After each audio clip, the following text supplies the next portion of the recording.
The start of July was a rough one for Bart and Krista Halderson. The month prior, their youngest son, 23-year-old Chandler, had fallen down the stairs at night and sustained what was originally thought by the doctors to be a mild concussion and some bruising. However, it was later revealed that the fall had caused a spinal injury that resulted in severe nerve damage, which made it difficult for him to walk and properly take care of himself. Not only that, but the fall also resulted in a brain bleed and aneurysm, which can only be remedied through surgical procedures. This fall had been devastating for the whole family, but no one more than Chandler, who had just been offered a job in Florida at SpaceX. He had been on the precipice of so many big things, graduating college, getting a new job, moving to Florida with the love of his life, and buying a home for himself. But this one fall had changed all of that, leaving him in a neck brace, forcing him to sleep on the couch of his parents' house until further notice. Chandler's older brother Mitchell had also been in the hospital for a period of time prior to Chandler's great fall, and Krista had also just received news that she had skin cancer. All of this was occurring while they were in the process of renovating their home themselves, which tied up a good amount of their funds and left them in an uncomfortable financial position. The couple was stressed beyond words, and though they tried to keep it together, it was clear that these stressors were just stacking up around them. The final straw came July 1st, in the form of Chandler breaking the glass in front of their parents' fireplace while playing with one of their two dogs. It had been an accident, but for Bart Halderson, it was a breaking point. As he cleaned up after his son, Bart spoke to his wife and made plans to make a much-needed vacation just for the weekend. They had already had tentative plans with another couple to carpool up to their cabin for the 4th of July, but Bart had decided, while sweeping up the glass and partially cutting himself, that they should just go early, play hooky from work on Friday, and do something for themselves for once. They were both incredibly punctual people, well liked at their jobs and staples in their office environments, so missing one day of work wouldn't hurt. They deserved it after all, with all the things they had been through over the past few months. Chandler helped his parents pack up their things, noting that they had uncharacteristically decided to pack a hefty amount of alcohol and money, but not wanting to fight with his dad after breaking the fireplace, he kept his mouth shut. His mother had been doting on him since the accident, taking extra care to make sure all his needs were met day in and day out, and he, more than anyone, thought she deserved some time away. The next morning, July 2nd, by 6 a.m., they were gone. Chandler woke up at 6 a.m. for work and found a note from his mom, stating that if they need help while she's away, he could call their next-door neighbor, who she had primed about his current situation. He didn't hear from her until the 4th of July, when she sent a text letting him know they had arrived safely and would be going to a parade in town, which was unusual seeing as she would often text him multiple times a day. But again, he thought nothing of it. She was taking a break, plus cell phone service could be spotty around their cabin. Unfortunately, that would be the last message that was ever sent from Krista Halderson's phone, because after that, Krista and Bart were never heard from again. They never returned from their trip to the cabin, and in fact, they had never even made it to the cabin at all. And by the end of July, their remains would be found scattered around the state of Wisconsin, leaving everyone asking the question, what could possibly have happened to Bart and Krista that would lead to them being so brutally murdered, and who was responsible? Welcome back to Dreading, brought to you by Fiverr. Today, we are going to be going over the case of Bart and Krista Halderson, and what happened to them on 4th of July weekend, 2021. This video will be multiple hours long, and I have placed timestamps in the description below to help you navigate through this. With that being said, let us begin.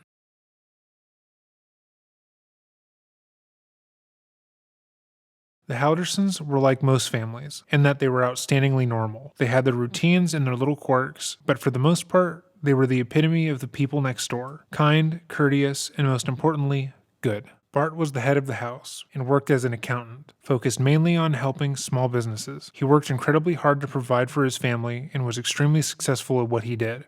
However, by stark contrast, he was also an insanely frugal man, choosing to take less in order to have more for the future. His mind was always on the future, paying for his kids' schooling, retirement, renovations, and he knew if he planned everything accordingly, he would be able to take care of his family for the rest of his life, which is all he ever really wanted. It was only recently that he decided to spend a little more time on himself and the family, with him deciding it was high time to renovate their home. But even in the renovations, he was frugal, choosing to continue to live out of the house while it was being worked on and opting to do some of the work himself, as he felt it was more cost-effective. Krista Halderson was a much more hands-on parent and, according to Mitchell, could be classified as a helicopter mom. She loved her sons and made it a point to be fully present in their lives as much as they would allow. When Mitch and later Chandler had moved out of the family home to go to college, Krista made it a point to keep in near constant communication with them, texting them at least once a day, asking to be kept up to date on what was going on in their lives, and flooding their phones with pictures she had taken of their two dogs. That was just the kind of person Krista was. Krista seemed to care more than the average person, and was constantly trying to find a way to make things better for the people around her. In her job, she was known to go above and beyond to help solve customer issues, and her coworkers were often in awe of just how much she seemed to genuinely care, even while working with people who were less than kind. She was always in constant communication with the people she cared about, family and otherwise. Her friends recalled how there was rarely a decision made in her life that they weren't aware of, simply because she was so open with them. If she was going to go to the store, she would tell them. If she was going to try a new recipe out, she would let them know. And if she was going to travel, they would be the first to hear about it. Krista was a people person and a sharer, and everyone who knew her never knew her to keep secrets. Bart and Krista had 2 sons, Mitchell and Chandler. Mitchell was 18 months older than Chandler. At the time of his parents' disappearance, he was living with his fiancée in a house they had purchased together. After graduating from college, Mitch had gone on to an incredibly well-paying job in the tech sector and had begun planning the rest of his life with the woman he was engaged to. He would see his family every now and then, usually a couple times a month. However, he was in the midst of growing his own family, so he wasn't as present in the family home. In June of 2021, Mitch had gone in for a checkup with his doctor and was diagnosed with type 1 diabetes and immediately hospitalized because his sugar levels were too high. While the doctors assured the family that he would be fine and he just needed to stay for a couple days at most, Krista and Bart dropped everything and immediately set about making sure he was as well taken care of as could possibly be. Krista stayed by his side through the entire ordeal, taking special care not to let him see how worried she was, so he wouldn't get upset. Even so, Krista would have to excuse herself in order to go outside and cry on the phone to her friends about how scared she was for her son. Their other son was Chandler. Unlike Mitchell, Chandler still lived at home with his parents. He had previously moved out his freshman year of college and lived in an apartment with some friends from high school. However, due to circumstances beyond his control, he was forced to move back in with them after about a year on his own, something that he personally didn't like. Unlike when he was growing up, his parents were charging him a small amount of rent to stay with them, in the hopes that this small amount of pressure would help him move out quicker. Chandler also found the house to be stifling, as his parents had rules for what he was and wasn't allowed to do. He argued that since he was an adult, he should be allowed to do more adult things. However, his father would rebut that, saying he was living under his roof, so he would have to follow his rules. Despite the slightly tense living situation, Chandler had been recently doing exceedingly well for himself. He was working remotely at an insurance firm called American Family in a salaried position that gave him enough earning to move out within a few months. He also volunteered with the Department of Natural Resources and the police in a search and rescue scuba team to help search for missing persons and bodies.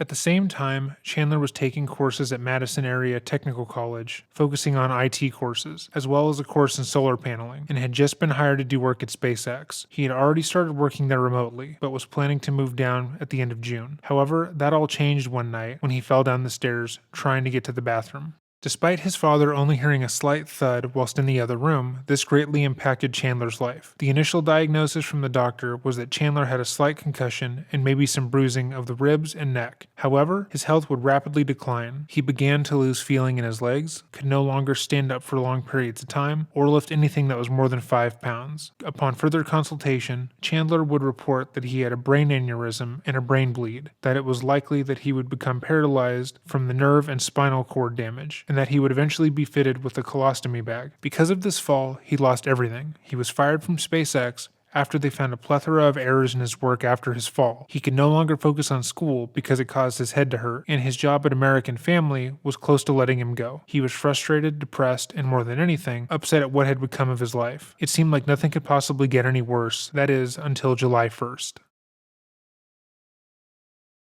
What's important to note is that everything I just told you about Chandler Halderson is a lie made and manufactured by Chandler himself. Chandler had been a promising young man at some point in his life. He graduated high school, he went off to college, moved out of his parents' home and into an apartment with some friends, then promptly failed out of college, moved out of said apartment, and moved back in with his parents. And while that is a reality for most young adults, figuring out their way in the world, Chandler saw that as an unacceptable failure. His brother had purchased and moved into his own home by the time Chandler was moving back in with his parents. He was working at a tech firm, proposing to his longtime girlfriend, and Chandler was jobless. And being told by his parents he wasn't allowed to hang out with his girlfriend past his curfew, he was left feeling degraded and shamed, like his parents thought less of him, and like the world at large was judging him negatively, especially in comparison to his older brother. And so he began to make up lies. The first lie was that he was still in college. He had failed out of MATC a year prior, but he told his friends, girlfriend, and family that he was still attending classes online and doing incredibly well. He would make fake online course schedules, tell his girlfriend that he couldn't hang out during set days and hours as he was in class, and in some cases, fake entire school projects in order to convince them that he was really taking these intense computer courses. As time went on, this lie would only get bigger,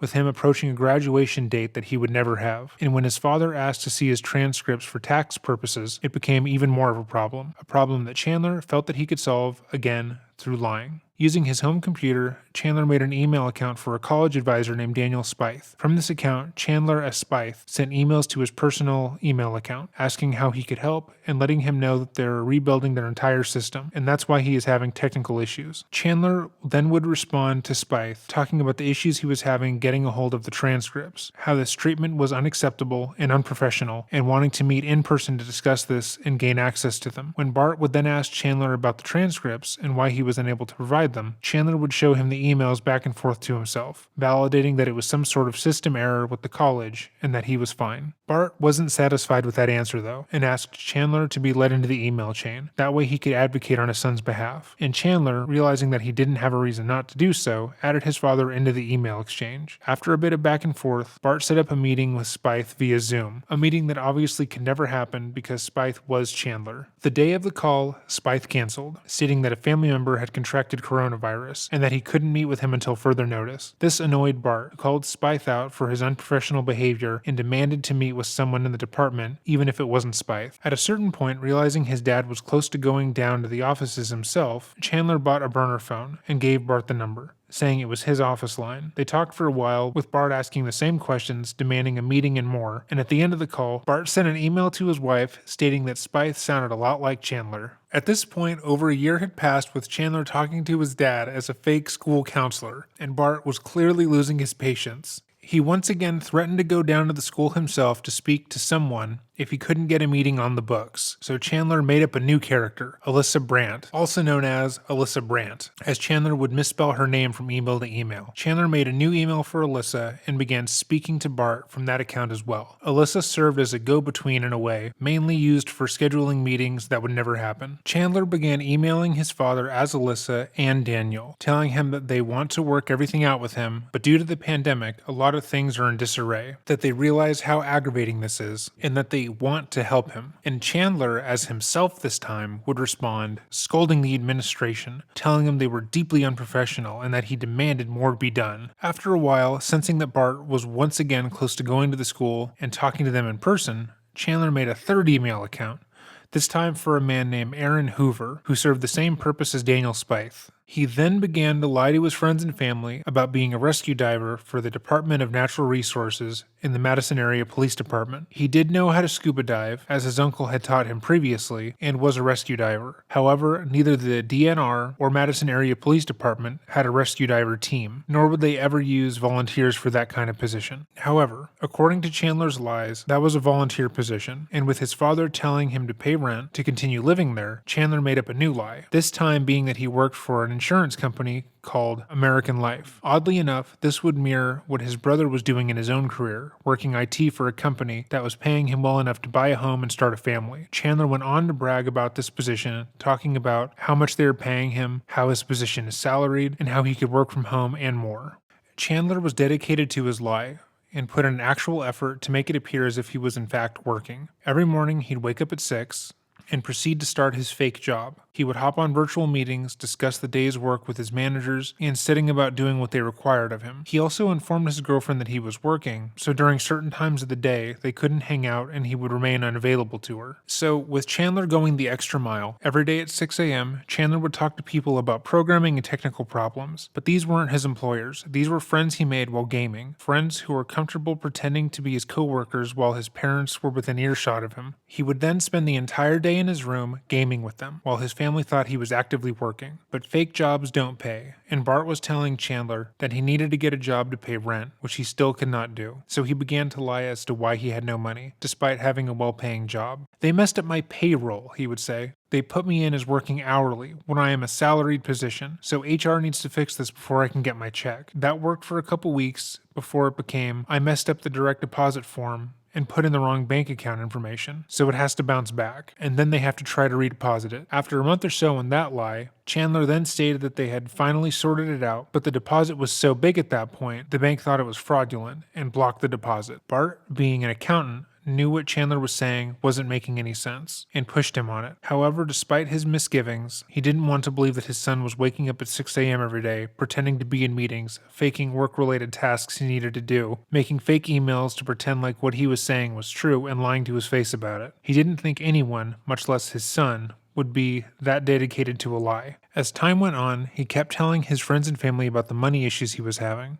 It became clear that they were getting fed up with the situation, and so he too appeared to be fed up. He began to speak disparagingly of a job that he had previously said was amazing, poorly run. They are unprofessional. He couldn't stand it there, but he needed to stay on until the money situation was settled. The moment they had got him the money, he would be quitting. And in fact, he was already looking for another job, a job that was more attuned to his wants in life. Enter SpaceX. Chandler began telling people that he had applied on a whim to work for SpaceX, and they had responded, impressed with his resume. He had gotten multiple interviews with different recruiters, all of which told him the same thing, that he would be an amazing recruit and that they would love to have him on board. For over a month, he told his girlfriend about the different interviews, tests, and email that he had to do in order to apply to the program, until he finally told her that he got the job and that he would be moving to Florida at the end of June. He gave her dates, told her to put down a payment on an apartment already, and told her that he would fly out to see her every weekend, and eventually she would move in with him. They had even sent him some work to do remotely, work that he would be paid for, unlike at American Family. This, for all intents and purposes, was Chandler's way out. He had lied about so much to his parents, about the transcripts, the job, the diving, the school. If he could just find a way to move out by the time he was supposed to go train for SpaceX, everything would be fine. All his problems, all the lies, he could let them go and start fresh. But he hadn't been offered a job. He never even applied for one. By this time, so many lies had been built up on each other that if one was even exposed a little bit,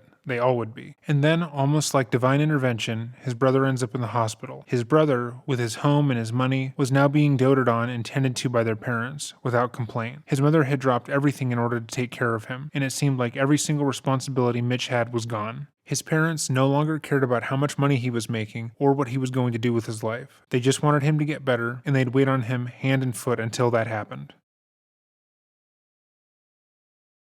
After his brother had gotten out of the hospital with a clean bill of health, Chandler decided that this was going to be his way out. He knew he couldn't pretend to have diabetes or anything that could medically be tested for, so after a little bit of research, he opted to a fake concussion. While concussions are serious and alarmingly common, there is no medical test that conclusively determines if a person has one, and they require an amount of self-reporting. Of course, there are signs that one might be concussed. However, the signs are not outward, meaning that they can only be felt, not seen. Doctors have to go by what their patients are saying they feel, and hope their patient is being honest. If a patient comes in and states that they hit their head, they are feeling dizzy and lightheaded, and they are having a hard time focusing since, chances are they will be diagnosed as having a concussion. So, on a night where Chandler was alone with his dad in the house, he fell down the stairs. The extent of his fall is unknown. Bart described hearing a loud thump, despite how devastating and hard Chandler would claim his fall would be. He stayed at the bottom of the stairs until his dad came out and told him that he had fallen down the flight of stairs and hit his head. Immediately, Bart drove him to the emergency room. All the while, Chandler complained of rib and head pain that was incredibly severe. The doctor checked him for any sign of head trauma, gave him some scans, and concluded that at most he had a mild concussion,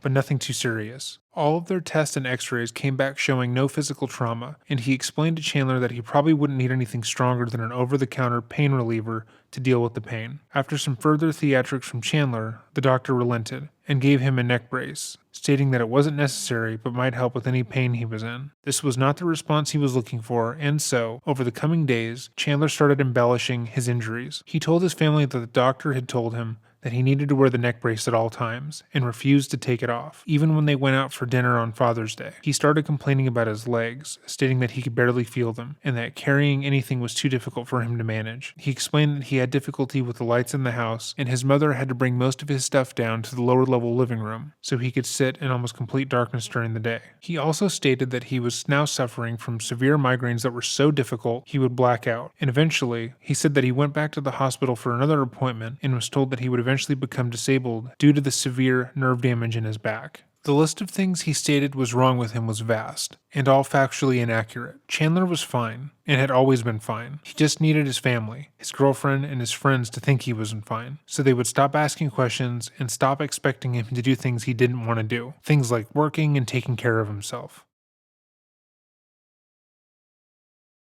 Unfortunately, his fake head injury didn't turn out the way he thought it would. Despite telling his father that he would most likely no longer be able to live on his own, that he would become paraplegic, and that he needed invasive head surgery, his father was still emailing MATC and American Life, trying to figure out what was going on with Chandler's transcripts and Chandler's paychecks. He was still being asked for specifics, and Chandler was having a harder time coming up with answers. If anything, his injury did the opposite of what he thought it would do, with his dad even more invested in getting things sorted out for his son. Luckily, he could pretend to have a headache and need to lie down whenever he was asked about a hard question, but he knew that he could only do that for so long. He needed a new out, and so he began working on his girlfriend Kat's mother, Dulce. Dulce and Chandler had become close over the years, and she already knew him as her son-in-law. When he told her that he had been hired to work for SpaceX, she took him out to lunch to celebrate, and he would often tell her that he felt closer to her than his own parents. As time went on, Chandler slowly started poisoning Dulce towards his family. He would tell her that his parents didn't want Kat to come over, and that she wasn't welcome in the house anymore, for some unknown reason. He would tell them that his parents were too strict with him, and that they didn't care about him. He was slowly and methodically priming her to pity him, and want to take him out of such a harsh situation. And it was working. Over time, Dulce started expressing how little she cared for his family, and how she didn't like the way they treated him. She encouraged him to move out, get his own place, and he reminded her that he couldn't do that, because his job was keeping money from him. What he really wanted was for her, of her own volition, to ask him to move into her home. He wanted her to offer her home to him, so he wouldn't look like a deadbeat in her or her daughter's eyes.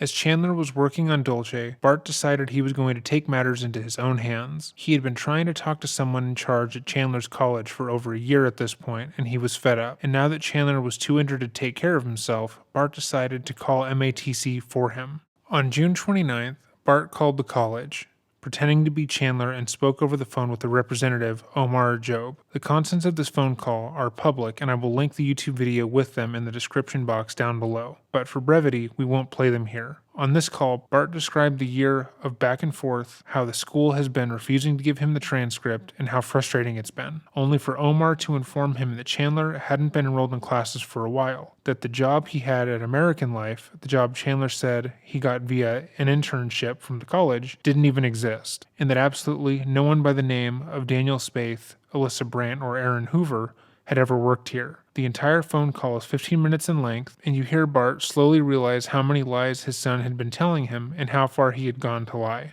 Almost everything Chandler had told him over the past year had been false, and all of this was done in an effort to play video games and avoid any responsibility. And so, Bart texted his son, "I spoke to Omar Jobe," letting his son know that he had spoke to the school for the first time on his own. He then stated he had set up a campus meeting with him in Chandler for July 1st at 3 p.m., one where he knew that Chandler's lies would be revealed in their entirety. July 1st at 2:10 p.m., he texted Chandler, "I'm ready when you are," and 50 minutes later, he was dead.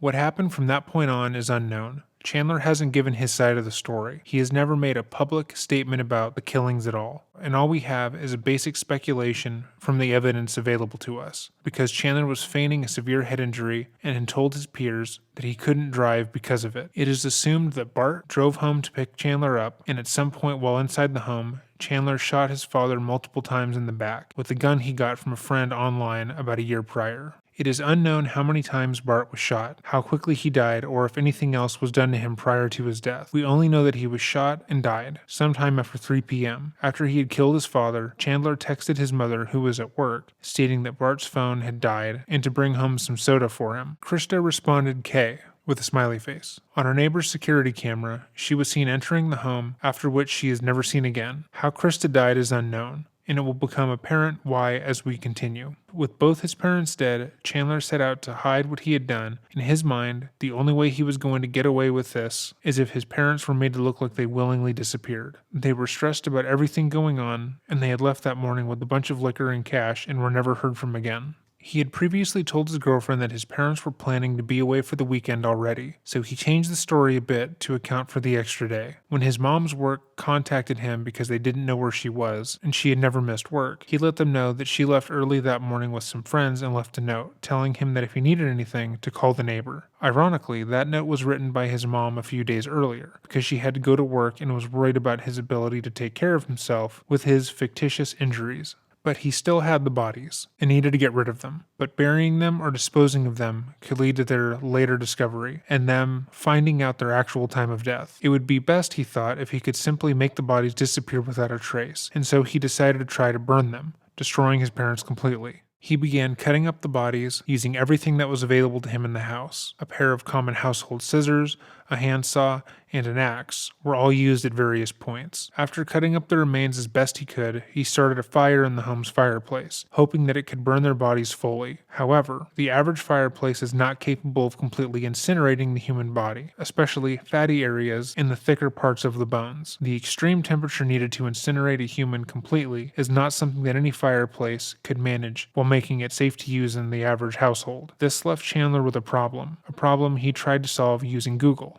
Chandler looked up how to make fires stronger and found that by introducing more oxygen into the fire, it would burn faster. This was a method used in crematoriums and machines specifically engineered to do just this, but Chandler thought he could replicate it easily at home. He got a box fan from somewhere in the house and pointed it towards the fireplace that was burning the heads of his mother and father, and the fire quickly outgrew the fireplace, breaking open one of the glass panels and causing the paint over the panels to bubble and burst. The slight explosion resulted in Chandler's big toe being cut by hot glass, at which point he decided that burning his parents wasn't working. The explosion was also caught on the security footage from a neighbor who happened to have their cameras facing the house that night. After bandaging his toe, stopping the fire, and cleaning up the glass, Chandler started coming up with a new plan. He seemed to realize that what he was doing wasn't working at all, and that completely destroying the remains in his family's fireplace was a bad idea. But he still had to deal with the remains of his parents. In order to give himself a bit more time, Chandler, sans the neck brace, drove himself to the Quickie Mart near his house and got a couple of pounds of ice so that he could place the remains of his parents in the basement freezer until he was able to think of a better plan. That all took place between the evening of July 1st and the morning of July 2nd. All the while, Chandler was texting his girlfriend. Chandler hadn't been able to see his girlfriend for 2 weeks. They had made plans to hang out during the holiday weekend because Bart and Krista had been planning on celebrating at the cabin without him. The original plan was that Kat was going to come over, spend the entire weekend at the Halderson home, hanging out and taking care of Chandler. However, due to the horrific murder he had committed within the home, Chandler quickly changed their plans. He told Kat that his parents left him with a long list of chores that he needed to complete before their return. These chores involved deep cleaning of certain surfaces, fixing the fireplace, and more. He told her that she could still come over after work with dinner and to have sex with him, but now she couldn't stay the night because of the hefty amount of chores they had given him and wanted him to do before the weekend. This struck Kat as odd, especially since she could have helped with the chores, but nonetheless, she obliged. Before she came to the home, he had her pick up some more cleaning supplies and hydrogen peroxide, explaining that the night before he had cut his foot open and was bleeding throughout the home. When Kat eventually arrived at the home, equipped with food and the cleaning supplies, she noticed that there was a smoky smell throughout the house. Once again, Chandler had a perfectly reasonable explanation for it. He said that while playing with the dog the other night, they had accidentally broken open the fireplace, which caused the smoke smell to fill the home. Fireplace being broken, as well as the cut on his foot, coincided with his story, so Kat thought nothing of it. She ended up sleeping over, despite Chandler's wishes, in the same room as the fireplace where Chandler had burnt his parents' bodies. But she didn't stay long, because the next day at 6:55 a.m., she ended up leaving the home at Chandler's insistence. Again, he made it clear that he needed to spend some time that day doing chores around the house, and wanted to get them done before the weekend, so he could spend more time with her and her family. However, as we know, Chandler didn't have chores. He had to clean the entire crime scene and dispose of his parents' dead bodies. July 3rd, 2 days after killing his parents, after sleeping in the same room where he had burnt their heads in the fireplace with his girlfriend, Chandler decided that he was going to start scattering his parents' remains all around Wisconsin. He drove himself outside the town of Roxbury and deposited parts of his mother's body around the banks of Lake Wisconsin. It's also believed he deposited some of her body within the lake itself. Despite telling his girlfriend he would be at home doing chores, while on Snapchat, she noticed his location was at Lake Wisconsin. which she thought was odd. She screenshotted the location and asked him why he was out by the lake. He stated that he was passing through on the way to pick up some CBD, and he didn't want to tell her about it because he thought she would be disappointed in him. After depositing a portion of the remains, Chandler went back home to continue cleaning up the crime scene, and then visited Kat once more, this time at her mom's home, where they watched TV. He went home after a couple of hours, stating that he was exhausted physically from the chores and needed to take care of the dogs. Kat, notably, stayed with her mom. The next day was 4th of July. At this time, it's widely believed that Chandler had dumped the majority of his mother's remains into Lake Wisconsin, but still had his father's partial remains in the home, specifically in his basement's chest freezer. However, it was imperative that he had an alibi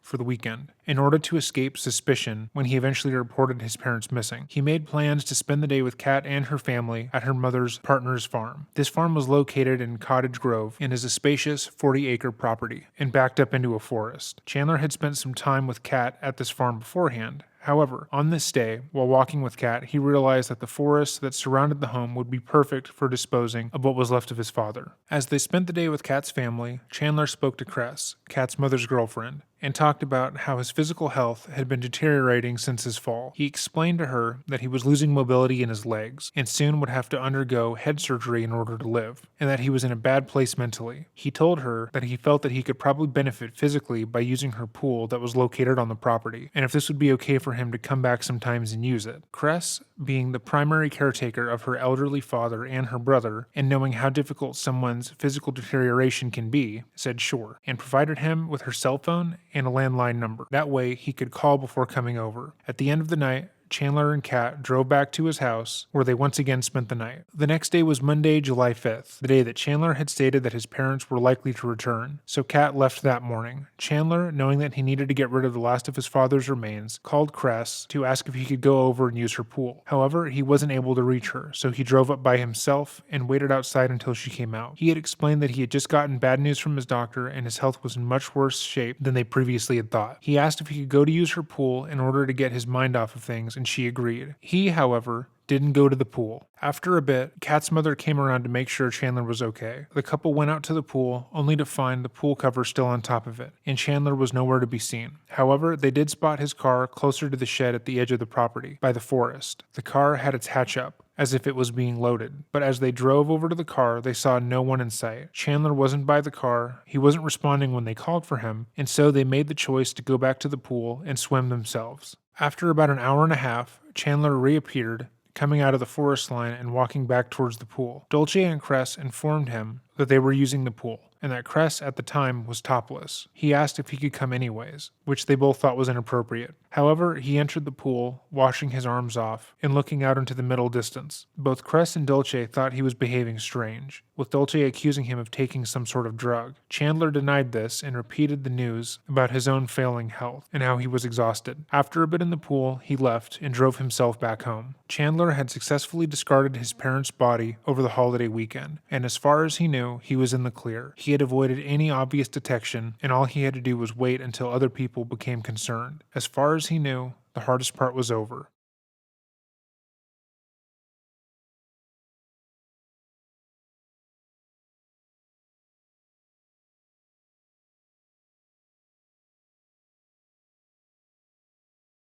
The same Monday where Chandler showed up at Cress's farm, Krista's coworkers once again reached out to Chandler, asking if he had any idea where his mother was. Krista was one of their best employees. She had never missed a day of work without letting someone know, and she was not the type to miss days to go on an impromptu vacation. Chandler responded that they would probably be back later that night and not to worry. However, they were incredibly worried. The next morning, Tuesday the 6th, Krista was missing from work again, and they again reached out to Chandler to try and see if he had seen them. Chandler responded that he hadn't been able to contact them since Sunday, and that he was beginning to worry now. Their phones were now going directly to voicemail, and he was now nervous that something had happened. However, it wasn't until Wednesday the 7th when Chandler was made aware that his mother missed a doctor's appointment having to do with her cancer, and Chandler made his way into the police department to file a missing persons report. He told the police exactly what we had stated at the beginning of this video. His parents decided on Thursday night, after he had broken the fireplace, to make a spontaneous trip to their cabin with an unnamed couple. Chandler had helped them pack and noticed that they brought $4,000 with them and a hefty amount of alcohol. By the time he had woken up the next morning at 6 a.m., his parents were gone.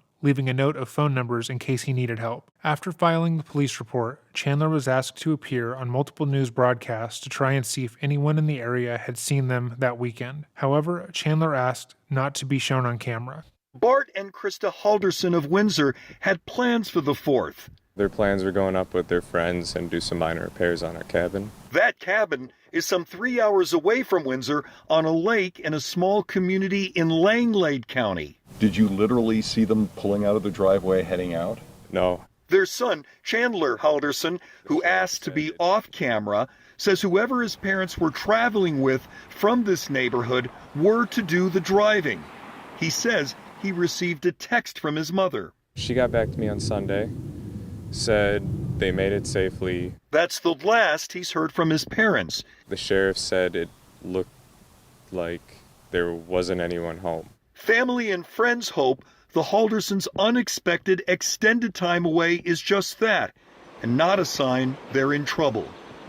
All I would really want to ask you is just if there's any information that you feel like, would be worthwhile for us to share, anything that you feel like is important for us to share, just anything like that, of that nature. So my last message I got from them, they were going to White Lake for the 4th of July. There's some festivities that go around there, better drink prices at bars, stuff like that for, White Lake, Wisconsin. Mm-hmm. Other than that, their plan, or to my knowledge, they were going to Langlade County to a cabin, their cabin. Along the way, they could have stopped many places. I wouldn't know all of them. But it's about 3 hours north of Madison, or Dane County. And they left then a week ago today, on the 1st? Friday morning. So that would have been the 2nd, right, of July when they left. Yes.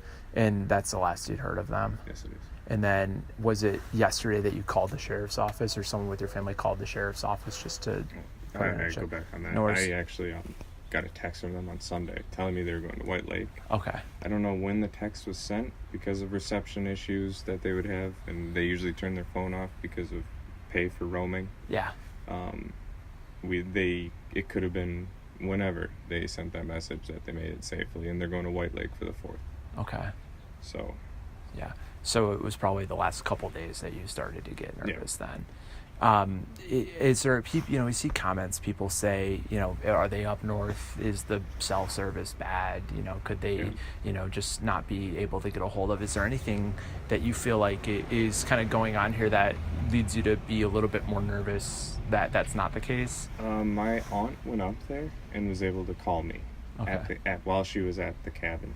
Okay. So she was able to call me. I don't know what provider she's using, but U.S. Cellular would take up most of Wisconsin, so they'd be able to call today because this weekend it was packed. I get that, packed. Maybe the weather wasn't great for messaging. So who knows. And then the other thing I wanted to ask you about was a lot of the comments, people were concerned or kind of wanted some clarification about the vehicle, right? Because the reports from the sheriff's office say they didn't have a car, or there wasn't a car with them. They were picked up by their friends, who I never got the name of, and I assumed it was someone I was aware of, like the close neighbors of theirs up the street, or their best friends down on the east side. So that's what I assumed. I never really asked any further into it. And so they got picked up, and they all went up there by another couple. Picked up here? Yeah, here at my house. Okay. Before I woke up, they had everything packed up and already gone. And you don't know who? No. Jeez. That's that has happened before, where they just kind of head out before I leave, or I wake up. I'm a heavy sleeper. I'm on a schedule. I wake up at 6 to feed the dogs, and they were out before 6. Beat the rush to get to the north.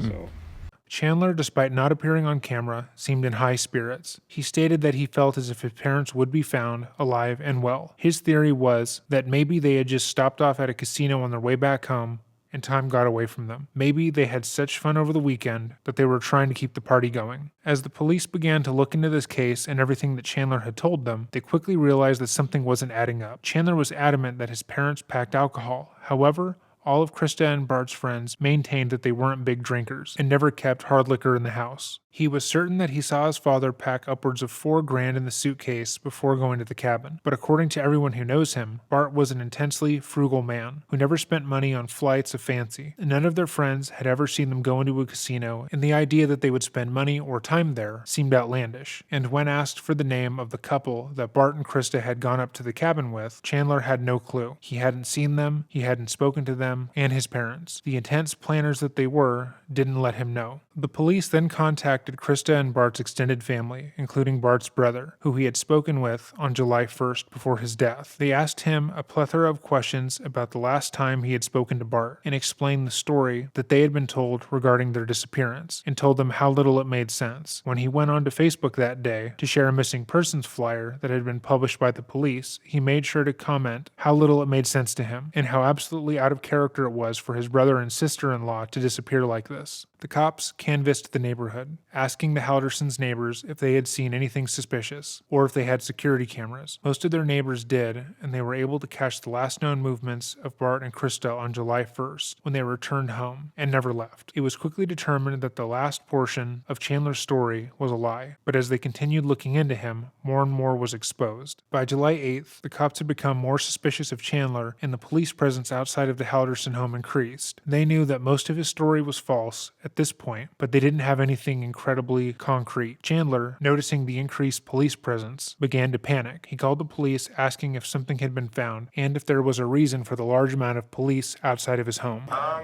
little confused. I got 2 squads parked right outside my house, and they're not really canvassing. They're just kind of sitting there. Is everything all right? Yeah, I mean, they're in the area doing canvassing, and they're also probably doing a shift change right now, getting our second shift crew on around 3:30. Oh, there's 4 now.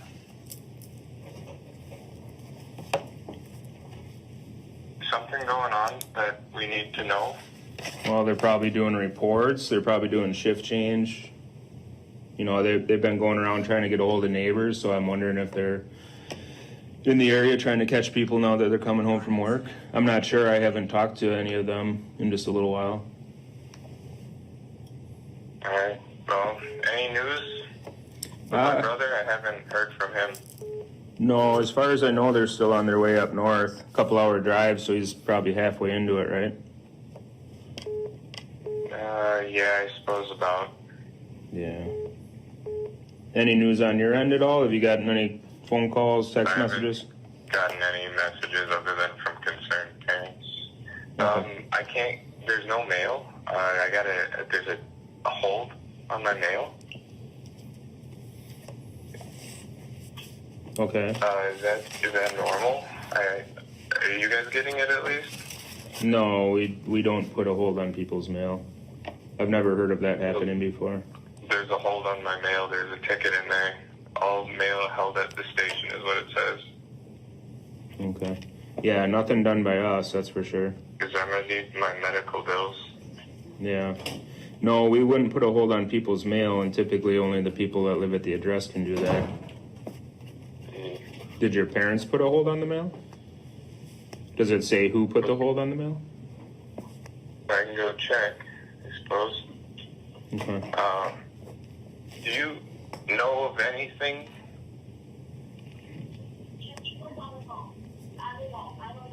So, I don't know. It's kind of stressful. Sorry, so there's nothing new going on? Not that I'm aware of. Alright. Yeah. Who's there? Are you at home still right now, obviously? Because you're saying they're outside. Who's there with you? Yeah, no, they're not with me. They're just 4 squads just parked outside. Okay. Who was just talking in the background, Kat? Yeah, Kat's over with me. Oh, okay. Okay. No, I mean, I can definitely give you a call or message you, I guess, depending. What time are you planning on going to dinner? I'm not sure, but Okay. pretty soon here. Is it cool to call I was you? hoping to hear from... What was that? Is it cool to call you while Yeah. you're at dinner? Okay. Anytime. Okay. Well, I'll keep you posted if I hear anything. I mean, obviously with the mail, that has nothing to do with us at all. I've never heard of a detective or law enforcement agency holding somebody's mail. You know, and then as far as everybody in the area, you know, you kind of had to figure we were going to be in the area all day today. Yeah, I was just wondering why there were 4 cars instead of the canvassing. Yeah. Any news about that blue house with the big cameras? The blue house with the big cameras. Is that the one across the street? Yeah, across the street, kind of in the corner. It's a newer house. I haven't talked to... I stopped by their house. Yeah, I have a detective that's getting footage from the area. I don't know exactly which houses he's gotten video from yet. But yeah, sounds like they downloaded all of it and already have it at IT. Oh, okay. So he's probably reviewing it now. Okay. Yeah, it takes time to go through those things. You figure you can only fast forward so much. Yeah. All right. Okay. All right. Well, I'll give you a holler if anything pops up. You know, and I'll give a call around and just kind of get a briefing from people up in the area.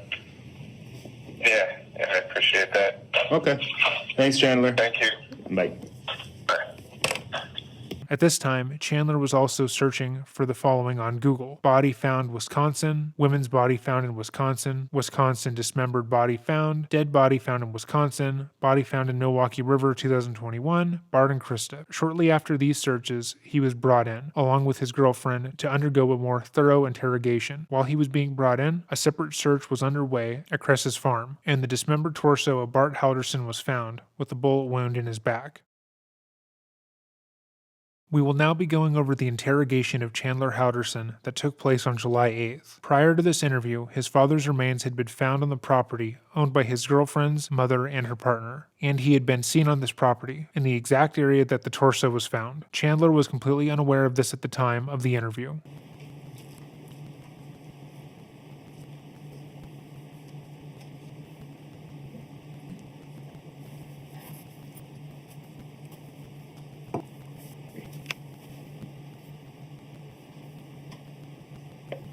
Chandler gets up to stretch and moves around. There is no indication of any leg injury or numbness, and his range of motion is fluid.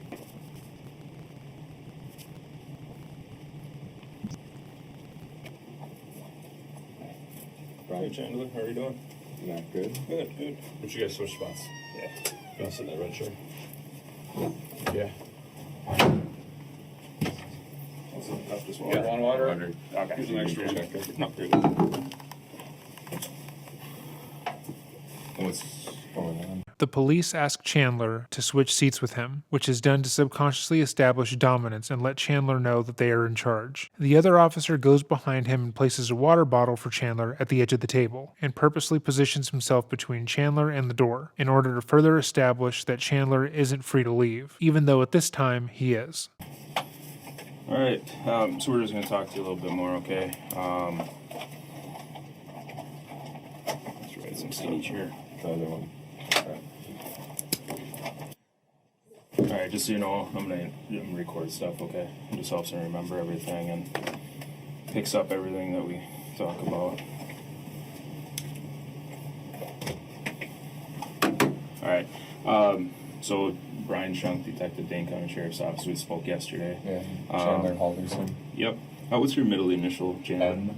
M as in Michael. Michael. And then your birth date. 3/15/1998. Got it. And then your cell phone I already have. We've been talking on that.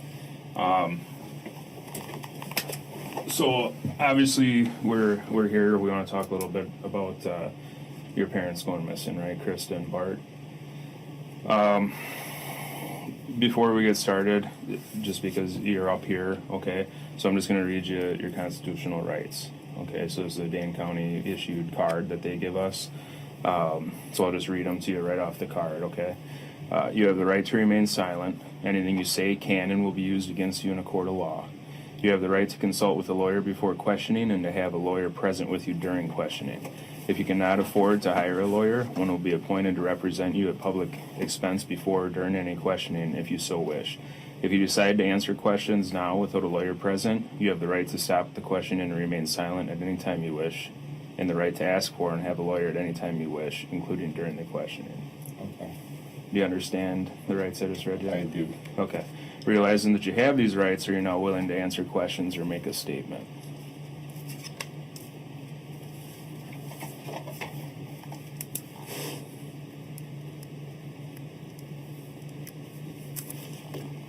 Just need a yes. Right? Yeah. Yes. So Yes. the second Okay. one. Okay. So I'll just read it again. Realizing that you have these rights, are you now willing to answer questions or make a statement? Oh, I will make a statement. Okay.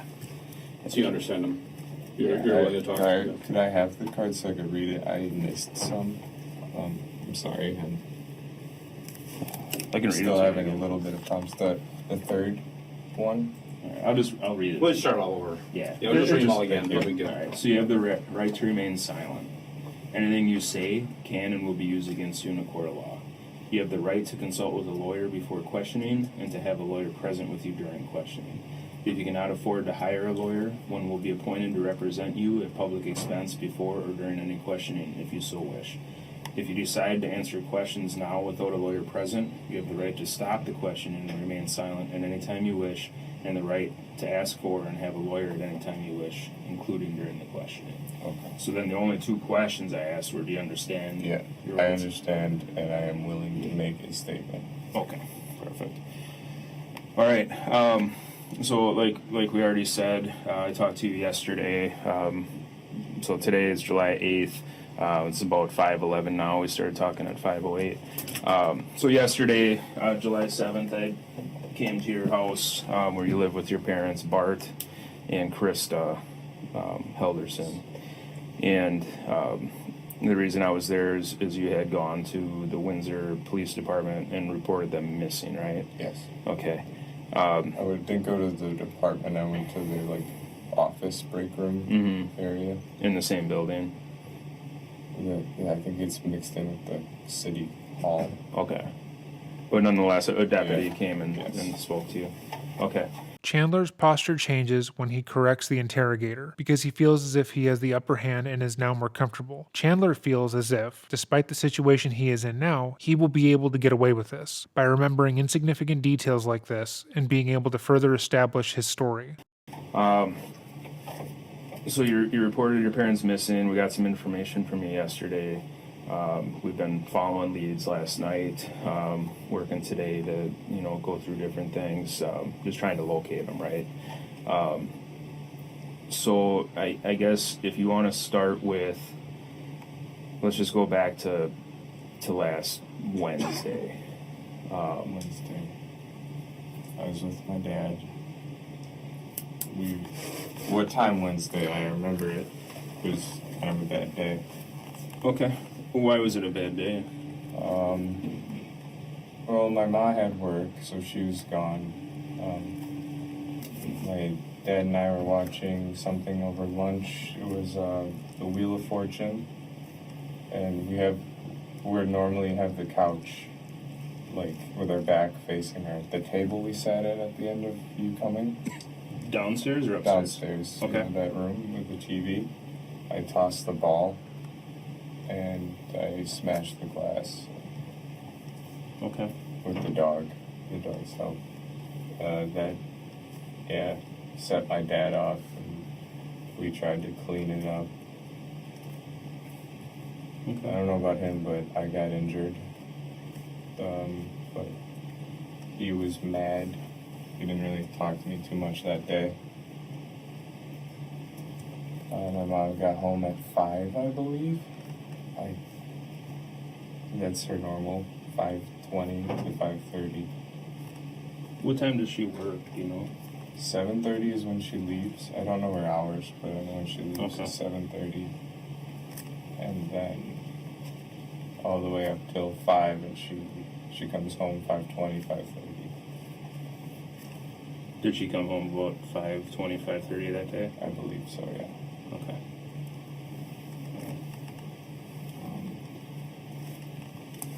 So you guys are downstairs, just to touch back on that quick. So the couch, so yesterday when we were down in your basement, the couches were... In a bed. He helped me put him in a bed before, Okay. On Thursday, but they put it into a bed so I could sleep near the bathroom, and the dogs sleep in that floor. So Okay. They'll be a lot better if they're sleeping on that floor. Downstairs floor? Yeah. Just cooler for them or something? Kind of, yeah. Probably. Okay. All right, so you were tossing a ball. What type of ball was it? Just this gross, hairy tennis ball that Rizzo loves. Chandler was said to have a pretty severe concussion, be sensitive to light, and said to have been fired from SpaceX because he was making a bevy of mistakes in his coding. However, when asked about the details of the weekend, he was able to recall everything he said and did at the drop of a hat. The cops, who talked to everyone in Chandler's life, were no doubt aware of the lies he was telling about his health. However, they never bring up his recollection in this interview and how it goes counter to the poor health he said he was in, as to not inform him that what he was doing is suspicious. In fact, they ask even more minute details, like what kind of ball did Chandler throw that broke the fireplace. They will continue to question Chandler and ask for more insignificant details, for the express purpose of getting him as comfortable as possible until they can pull the rug out from under him. All right. Just like a green tennis ball, like a normal. Yeah. Normal ball. Okay. With the squeaker, not like a tennis racket ball, but they don't chew those. My dog chews those out of any tennis ball. They just chew the squeakers out and then they don't play with them anymore. All right, so you're just tossing that around, broke the fireplace glass. You said you were injured. What type of injury did you I got a pretty deep hole in my foot. Last night Mary looked at it and she said the reason it keeps bleeding is because there's glass in it. Oh, so, you showed us your toe. Yeah, I showed the detective lead. Yeah. Okay. Yeah, so that one. It could be infected is what she's thinking, but Neosporin's been helping. Okay, good. Keeping it clean and stuff. The best you can. I know how, I guess. Yeah. Okay. Wednesday, back to Wednesday. Yeah. Once I got all the glass out of the dog's hair, she didn't sustain any injuries. Good. Nothing even on her nose. She got it with her shoulder bone, I believe.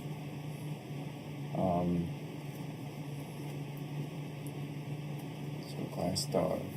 That was roughly around 2. And then the rest, he didn't really talk to me.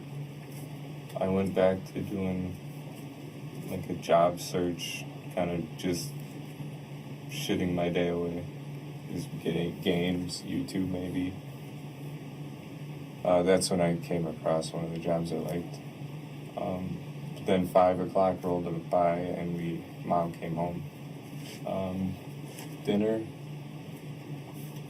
What did you guys have Wednesday night? I couldn't tell you. Okay. Who made it? I think it was probably just stuff from the fridge. Okay. I think we all did our own thing again. Sure. By the way, a detective at my house said something's happened, and while we were leaving, people were going inside. Is there a warrant for my house? Should there be? No, I'm just wondering if... Okay. Can we go in? As far as I know, they were at your house and they were going to be there talking to you to ask if you would come up here and talk to us. But Officer Haley just walked pretty much in to the gate, the gate on the outside. Mm-hmm. She just kind of walked in. I was wondering if... Was that when you were getting your wallet? No, we were I was in the car waiting to leave. I was just wondering if everything's okay, because she said something's happened. Okay. And we need to go down. All right. I'll find out what that's about. Well, has anything bad happened? Oh, not sure. All right. So Wednesday night, Mom comes home. Dad was angry. Was he yelling, or what was? How would you describe Dad being angry? It was. He would yell if you said something to him, I guess. If you talk to him, if you give him his space, he'll be okay. So Wednesday night. Wednesday. If you just give him his space. That night? That's all we did. Just give him his space. He won't yell or do anything. Okay.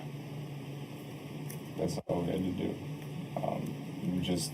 Ma and I went to clean, do some laundry, make our beds, stuff like that. Who is we? Ma and I. Your mom. Okay. And that was Wednesday night. Yeah, we had an early night. No TV that night. Gotcha. What time did your parents go to bed Wednesday night, do you think? I was in bed at 8. You were? Yeah. Okay. Yeah.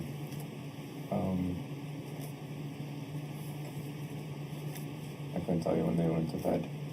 Okay. No worries. And you were downstairs, that's where you've been sleeping, you told me last night? I was in my room Wednesday. Upstairs, okay.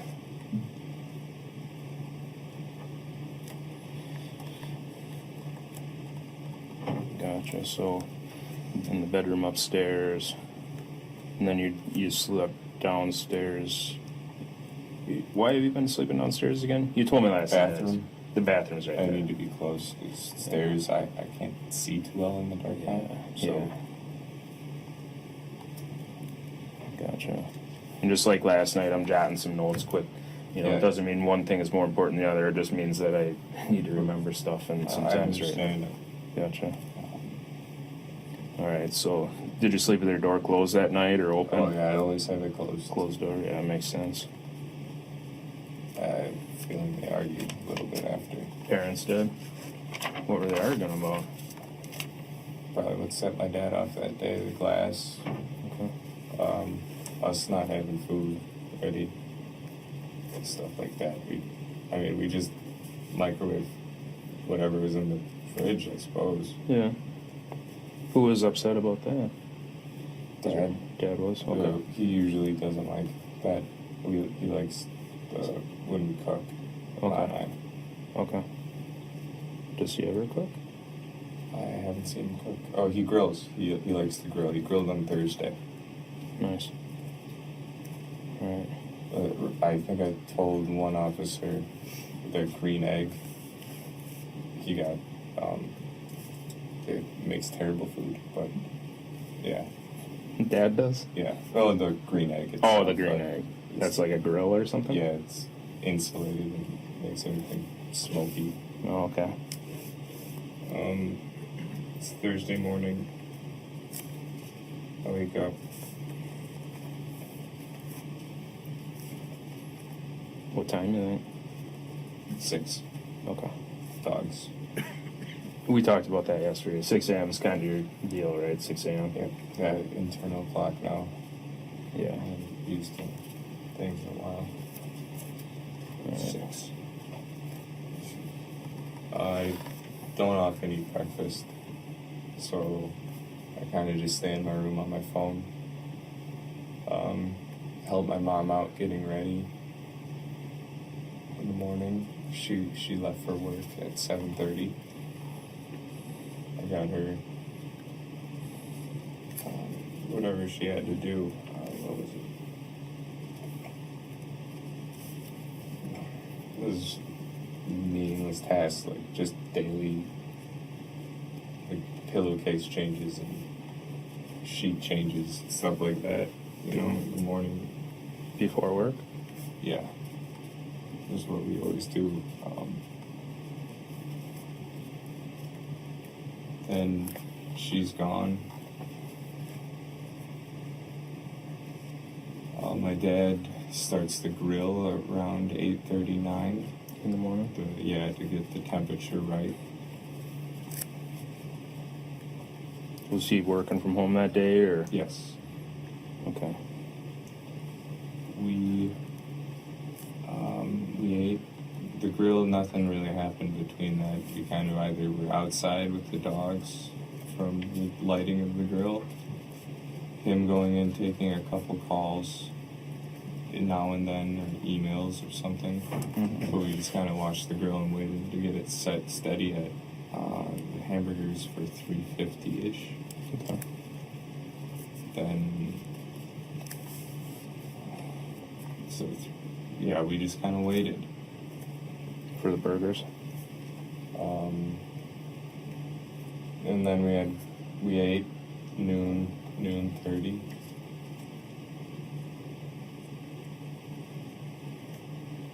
Or 12:30, sorry. Sure.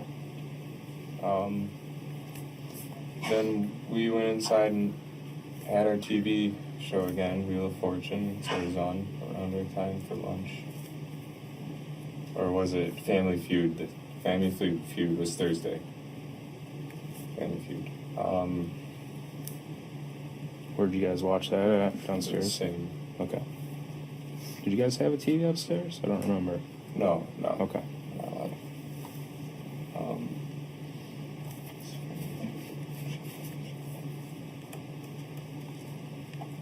Sorry, I'm really trying to work the memory. That's fine. Then, yeah, we went to go do our own things. I went back to a little bit more job searching. This time I branched into DeForest instead of just Windsor looking. He went back to work. We planned on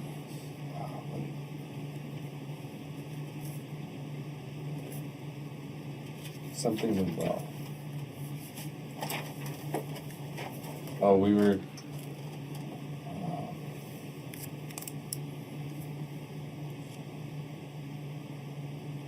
I don't know, something went well for him. So that's all. Then we were hanging out again. My mom texts.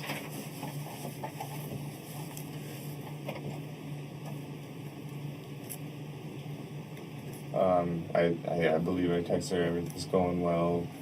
His phone died, my dad. He didn't believe. He just kind of like charged it, put it on the dock, and left it. Then we just kind of hung out, and my mom gets home, and I start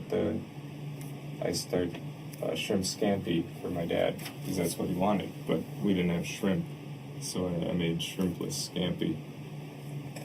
Chandler's disposition throughout this interrogation becomes calmer. At the beginning of the interview, he is shifty and nervous. However, as he has been able to tell his story, his disposition changes into a more relaxed one. He believes that the cops are believing his lies and believe his story, despite the glaring red flags.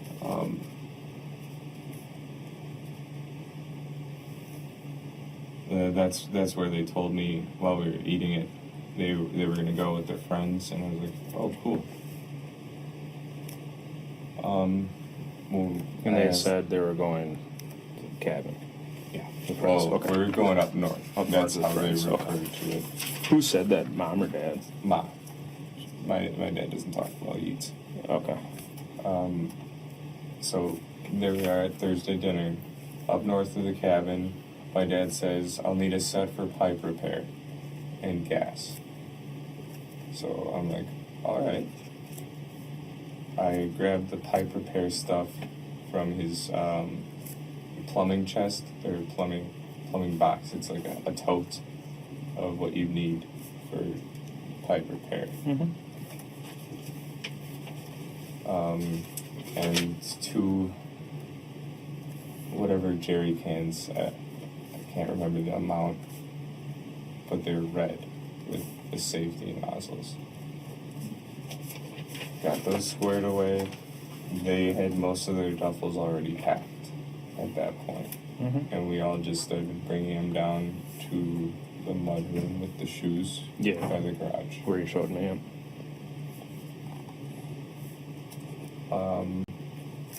After that, we watched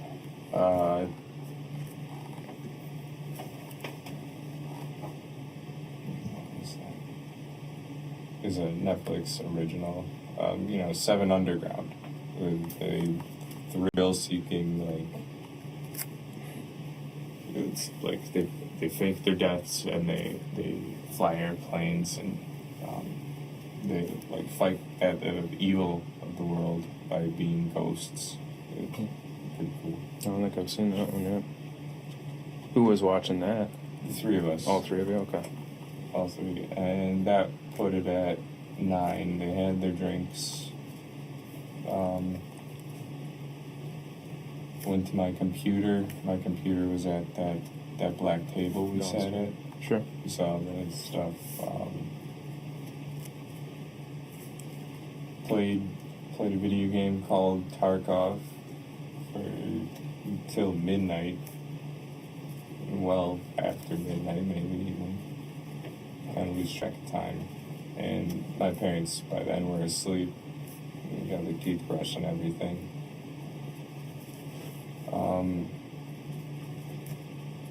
Then I got upstairs. Oh, that was Thursday. Yeah, so I did. So we got the bed all set before we played Tarkov, and that's when I crawled into bed from the black table. So after our movie, we set up my couch bed and the pillows for the girls.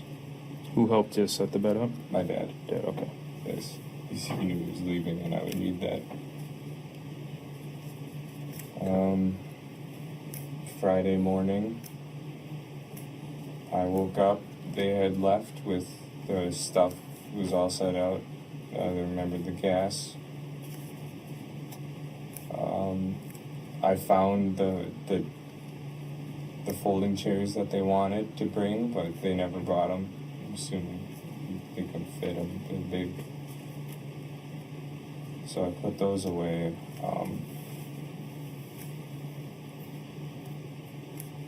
That was Friday morning. I go upstairs, feed the dogs.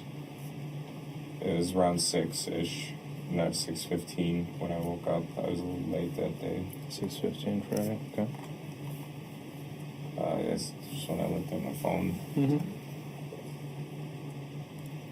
Dogs, saw my Ma's note, the insurance for my appointment. I just ate whatever's on the counter. I think it was cornbread.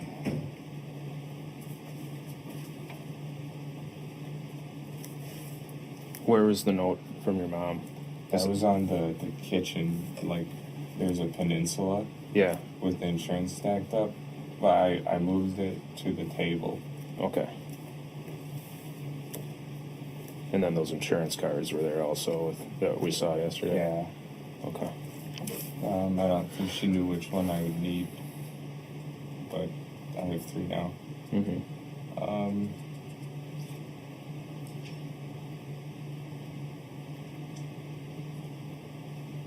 Okay. Friday. Yep. So I hung out with Kat Friday night, I believe. What'd you do Friday during the day? Oh yeah, let's work backwards.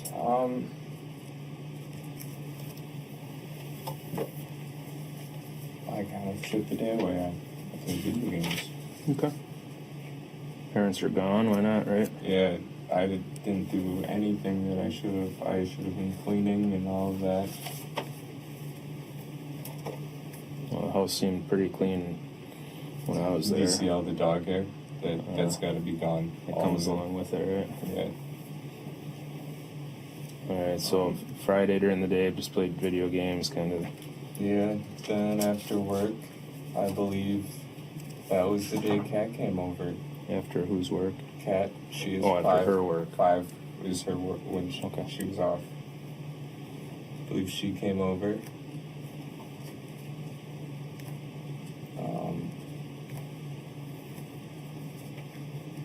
So she gets done around 5. The Okay. cat came at 5, you said? I don't think she went straight here after. I Let's not make believe sure she I heard came it. over. It could have been later, like 6, maybe give her time for like getting clothes.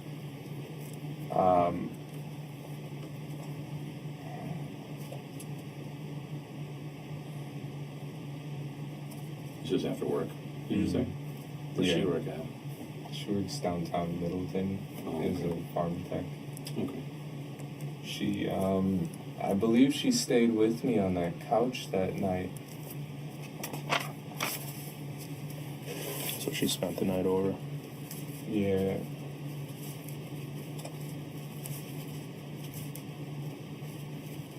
You guys both slept on the couch downstairs? Yeah.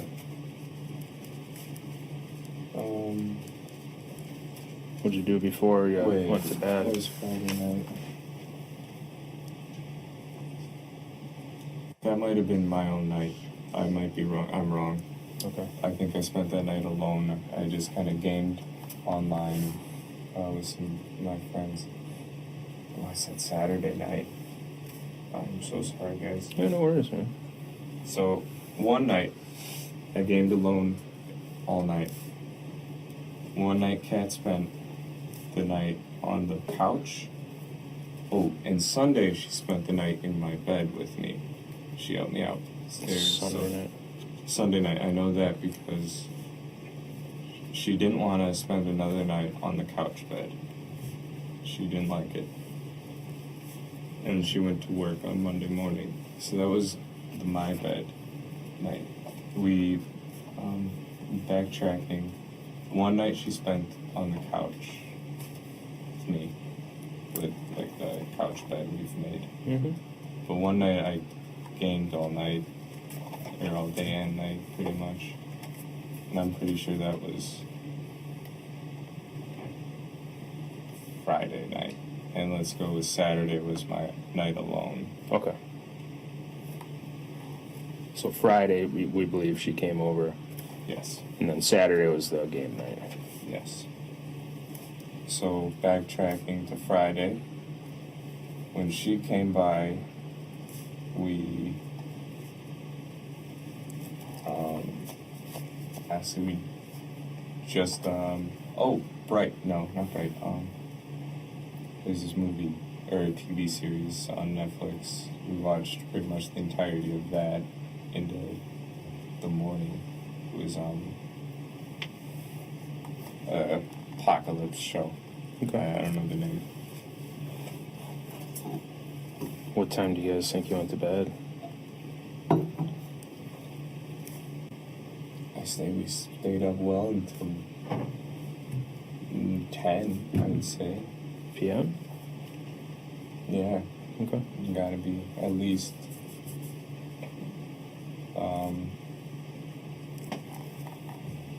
the morning.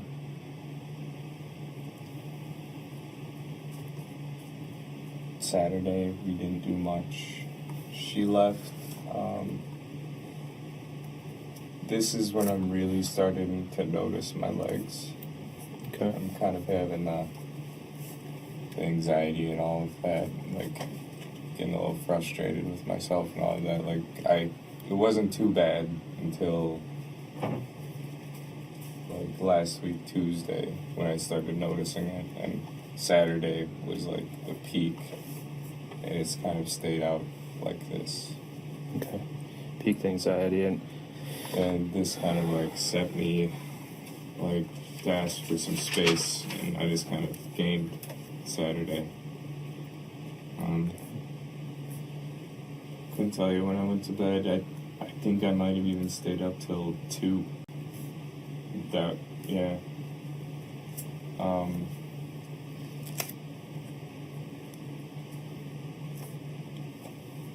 Yeah, it was just the same game, Escape from Tarkov. I couldn't get a hold of any of my friends to play with, unfortunately. I played like some here and there from Discord, but none would like, stick around for that late in the night. Sure. Then we get to Sunday. It's the 4th. In the morning, I'm a little worried about my family. I think I called my mom. Oh, throughout I've called, I don't know the times though. Throughout the weekend, I mean. But I called my mom, I believe, in the morning. There's along those lines, and I get a text from her. It was a text message. It wasn't even an iMessage, so I assumed. She said White Lake today. So she sent it that day. I couldn't figure out where she was because it was a text. There was no iMessage, so I kind of just like left it at that. They're safe. They're alive. Then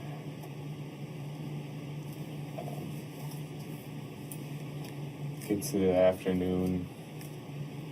I'm talking to Dan. I call him up and I ask him, well, what he's doing.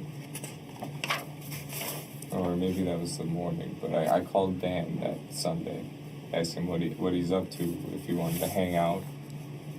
I don't like being alone at the house very long. Dan is mom's coworker / friend? Yeah, he's this guy. go over there he invited me for fireworks in his driveway.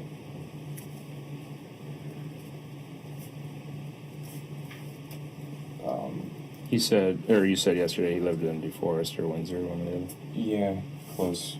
Okay. I could point it at a map. One or the other, I think he's. So, Okay. throughout the day, the dogs, it's just me and the dogs, the fireworks, and the dogs are like running around and into things. I'm trying to keep them okay. All they're doing is knocking stuff over, spilled their water. They haven't eaten. They won't go outside for me. Even on a leash, I couldn't get them out. What was the deal with that? Fireworks. Oh, the fireworks All are day. spooking them so much. Yeah, all Yeah, day. I gotcha. So I put them both into the Ford, cranked the TV. Did that seem to help at all with them? Yeah, the loud TV helped. Rizzo doesn't like, or maybe does like New Girl, the TV show, so we watched that. It's the theme song that gets her, I think. She barks. So we watched that. Izzy fell asleep, so Izzy's the old dog, the older one. Yep. So it was Sunday. Like Sunday evening, Cat comes by to help me with the girls. So she wasn't there during the day? No, it was just me and the dogs. She left Sunday morning. Okay. From the... No, she left Saturday morning because I spent Saturday by myself. I see that. And then Sunday, it was just me and the girls till whenever Cat got there. We didn't eat together, I don't think. No, this is Sunday. So I went to Cat's house. On Sunday? I actually, yeah. So that was Sunday morning is when I left the girls. So all of Sunday morning, I had the girls in the fort. We watched New Girl. I went to Cat's house Sunday to eat, but we ended up not eating there. We went to Cress's house. It's Cottage Grove or Cascade? No, Cedarburg. It's a sea town area. Okay. So where is it? Near? I've never. Cress. Whose house was that? Cress. Oh, Chris? Cress. So Cress is You've just seen her so- on my phone. Yeah, I saw the calls to her. She That's helps your me out with that- everything. Cat's Mom's girlfriend. mom's girlfriend. Okay. Cat's mom's girlfriend. I try to talk to her as much because she's like, I don't know, wise, and she really helps me with what's going on with me. Because I've been in a slump, I'd say. Okay. But Alright. So went to Cat's house Sunday to eat. What time do you think you went over there? food at 3:30. That's what they said. So about 3:30 you went over to Cat's? Oh, I was at Cat's well before. I was at there noon. Okay. Noon, let's say. Noon. Where does Cat live? The east side? East side of Madison? Yeah. Okay. You know the... I'm sure I could look it up, but do you know the road at all or anything? Trafalgar? Or Andrew Lane? Trafalgar? Okay.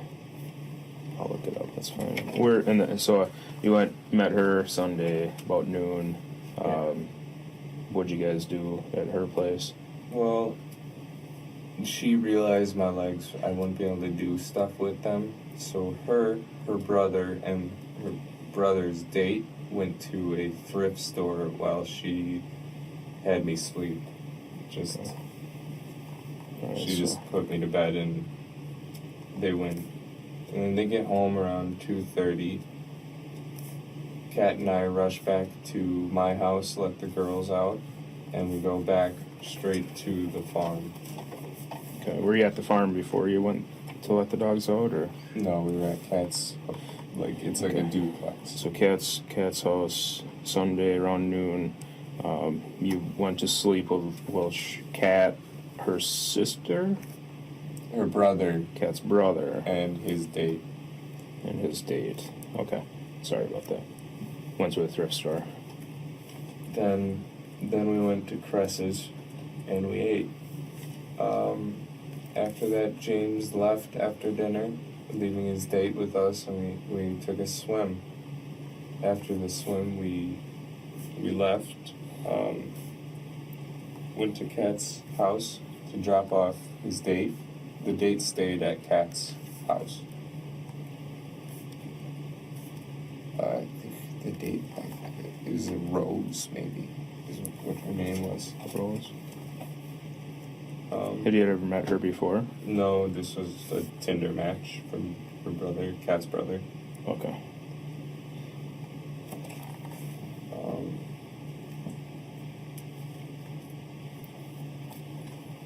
What time do you suppose you guys went to Cress's house? So, got to Cat's around noon, went to 2:30 sleep. we got back. Okay. Cat and I went to my house to let the dogs out, then we left. I think we got gas.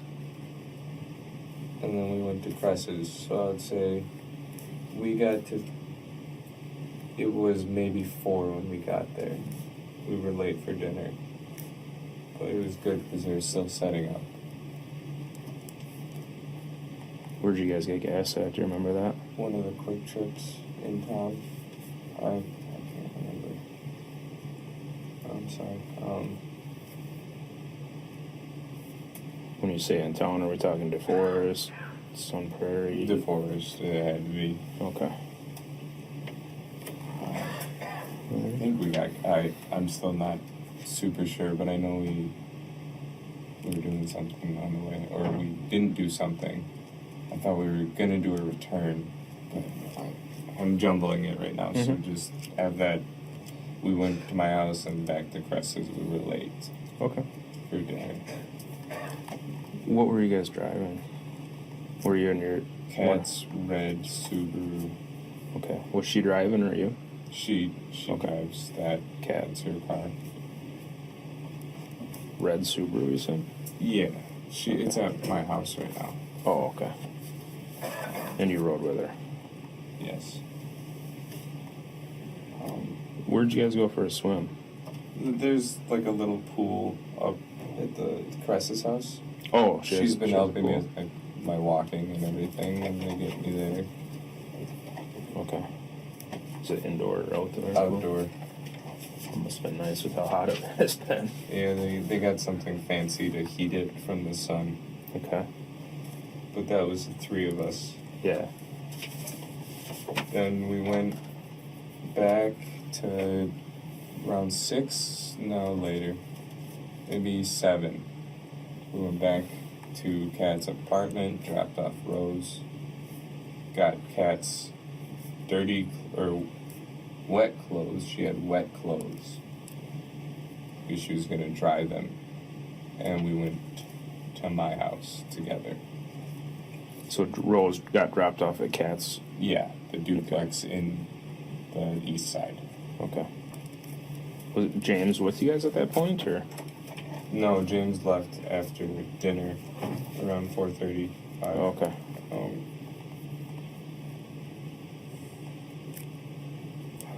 Gotta keep digging here. Was he not getting along with Rose, or? No, he had work. Oh, okay. Well, that sucks. Working on the 4th of July. Yeah, something. So did Rose get dropped off at Cat's duplex then? Yes. We'll refer to Cat's house as a duplex. Yep. Cress is the farm. Yep. We grow berries. Yep. My house is my house. That's how we're referred. Gotcha.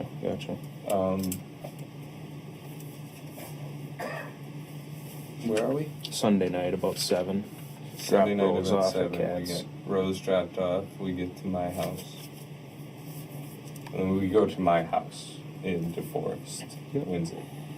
We feed the girls. We put her clothes that she brought, the wet stuff, in the dryer because that's what she needed to do. We get her clothes dry. That's after we get back, actually. And then we go to dance. Okay. For the fireworks. He asked us to come by 8:30.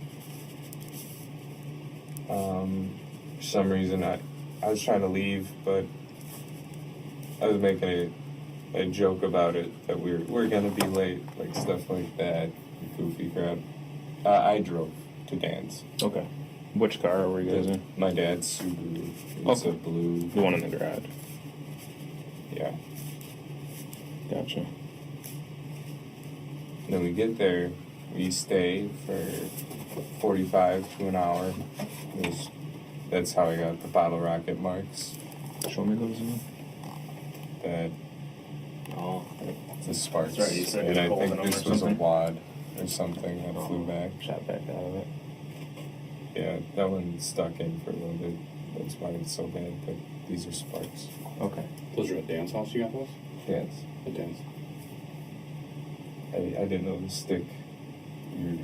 You don't hold the stick. The stick flies with it. Oh, sure. I didn't know.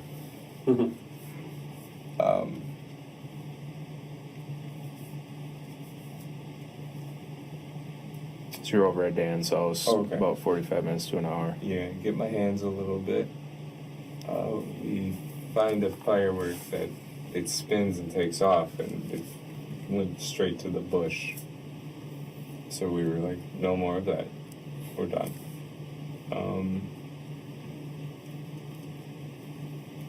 Did it light the bush on fire? No, thankfully it wasn't hot enough for that. Good. After that, we cleaned. I gave him a bottle of wine as a thank you for letting us come.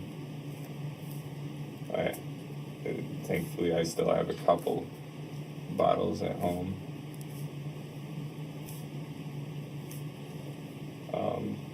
While we're there, Dan had a few beers. His girlfriend was there, or fiance, or wife. I'm not sure the relationship, but she was there. No name? Never got her name. Just Dan's girlfriend. She's got purple hair. She's IT at MATC. The school's own IT. Okay. Anybody else there? Just the two of us, and then the neighbors watched. One to our left and one across the street. One group. The one across the street had some cooler stuff than I've ever seen a person be able to own, firework-wise. But there we are, and then someone in the distance, kind of closer to our house, launched a mortar, artillery firework. Mm-hmm. And then I was like, okay, we have to go home for the dogs, so we went. And that was pushing 9:30, 9:45. We got home. We got into the couch for it.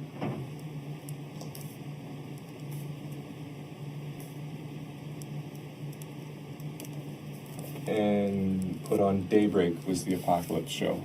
Daybreak. Put on that because we were trying to finish it. On Netflix. Yes. This is Kat and I still. Yeah. She was spending the night. The whole time, dogs are pushing me, nosing me, and everything. And so we kind of stop and stop watching, and she goes to bed. I'm trying to let the dogs out, or at least go back in a little bit. But the fireworks, they couldn't.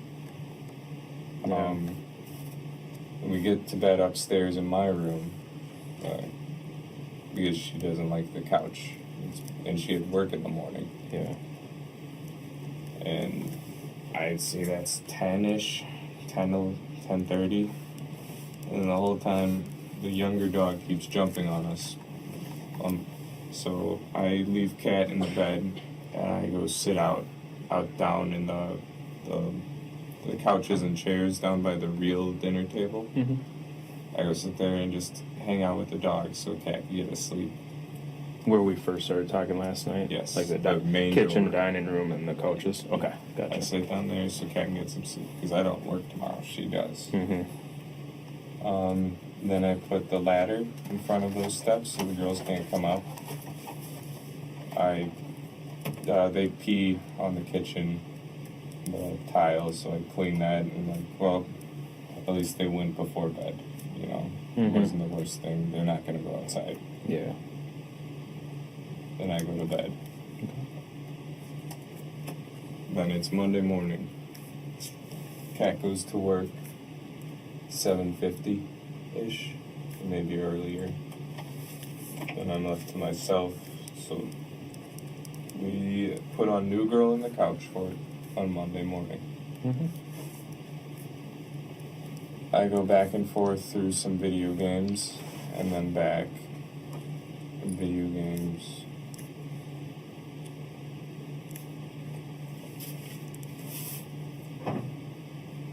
Back, and then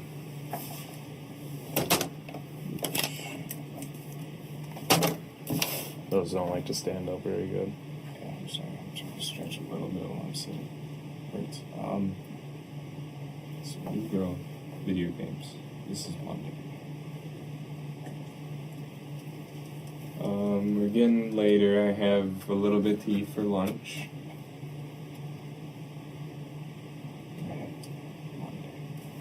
Well, at the end of the day on Monday, I did go for the afternoon.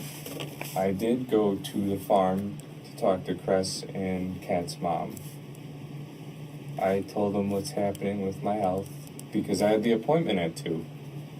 Did you go to the farm before or after? the After, farm? because Okay. I told them what happened to me. To the farm. And I told them the legs are probably going to be permanent and the headaches should be fixed after the hemorrhage is cleared a little bit. So, now that I'm there, I talked to their mom and Crest together. And I think Kat's mom is alright with me. I don't know, she wants me to move into the east side Kat's house. Okay. And start paying rent as an apartment because she doesn't like that I live at home. Does Kat live with their mom or? Kat has an apartment Okay. somewhere. Kat does? Yeah, it's by Mifflin. Okay. The Party Avenue. It's by there. Okay. So I'm there talking to their mom and Cress. Then I go up to have, a breakdown by their shed, and they go swimming. Right by the swimming pool is the shed, so they wanted to watch me, break down and all that. So after I noticed they're just watching, I just walk over to them. Describe your breakdown to me. I actually cried. Started kicking grass, just doing the toddler tantrum shit. Then I hopped in the water with them.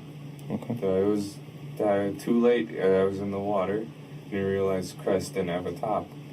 Okay. And that was uncomfortable. But I talked to them more, and that's when she brought up the housing situation, how she doesn't like how my parents are. I guess I don't know. She doesn't know them that well. She's never met them. Okay. Cress was saying that? And Kat's mom. Okay. Kat's mom is speaks his her first thought right away. Yeah. So they're offering me to get a job, live with them, work for them while I'm working, and pay rent. And that's kind of their deal. I would have like a month free of rent, or a month or two maybe if they're thinking. I could be able to borrow a car from Crest maybe if she's nice or not using it. I'd be able to go to work. Did she have a lot of cars or something? No, okay. Just an extra one, probably. She stays at the farm. Okay. So if she didn't need it, I could use it Sure. to go to a job or at least interviews. Yeah. Yeah. I was hoping for a job, you know, near where I live so I could bike. That would keep me, you know, Yeah. these going. I don't think they can get worse, but I could keep doing it. Yeah. You know. Yeah.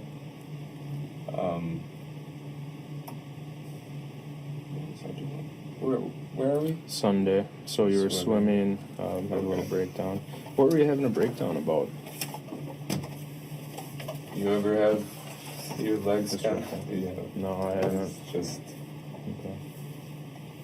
Okay. I don't even know if they're done getting like as bad as they can be yet. So Yeah. that's not fun. And I think you were telling me last night it's a symptom of a concussion, right? So Is that right? that's not it. It's a symptom of nerve damage from the hit to my spine. So okay. it's permanent. Okay, I understand that now better. Yeah. So it's just legs. I think it's waist feeling is probably colostomy bag down the road and all of that. But here we are Sunday. Yeah. Oh, okay, we're sitting in the pool, we're hanging out. They're just talking to me. Sometimes they're being nice, sometimes they're like making the offer, like, hey, if you move in, you can pay rent. This is a good neighborhood. It's a cul-de-sac. There's parking. So, yeah, on the east side, just off of Milwaukee Street, that's Andrew. Oh, okay. You take a left turn onto Andrew on Milwaukee. Yep. So that's it. So it's a good neighborhood, kind of like the one by my parents. Mm-hmm. If I lived there, I'd at least be on doing my own thing.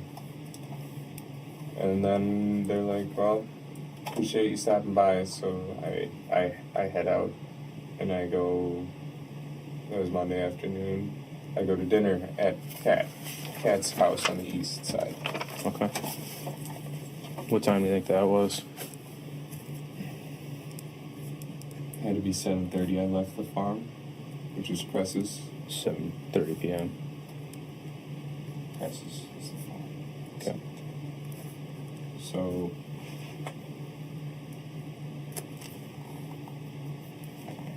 we're at Kat's.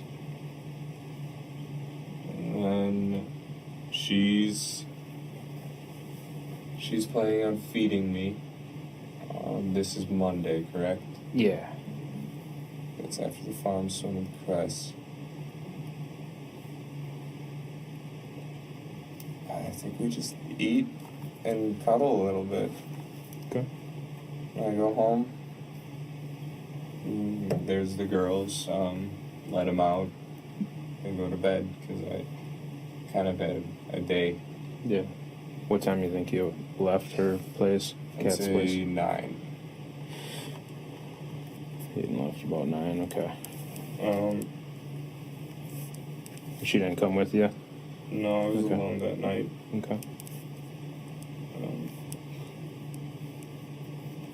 I really want to drag her away. Sure. I think she stayed at her apartment or her house that night, not apartment. Okay. So there we are. Tuesday morning. It was just. I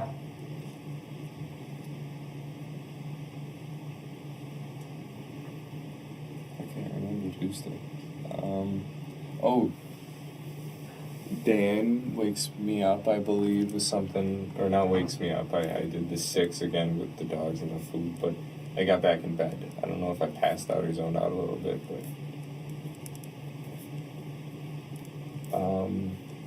Dan is worried about my mom on Tuesday, I think. Did he call I or said text no, her? no word.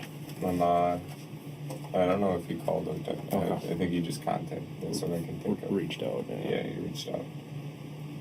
Then I'm like, oh, it's Tuesday morning. They should be here.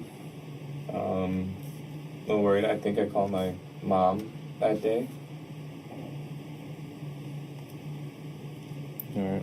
And then, You talked to her? no, she never picked She up. didn't It's Tuesday always, either? it's always the voicemail. It's in voicemail. You know when you... Oh, yeah. So it's off, out of range.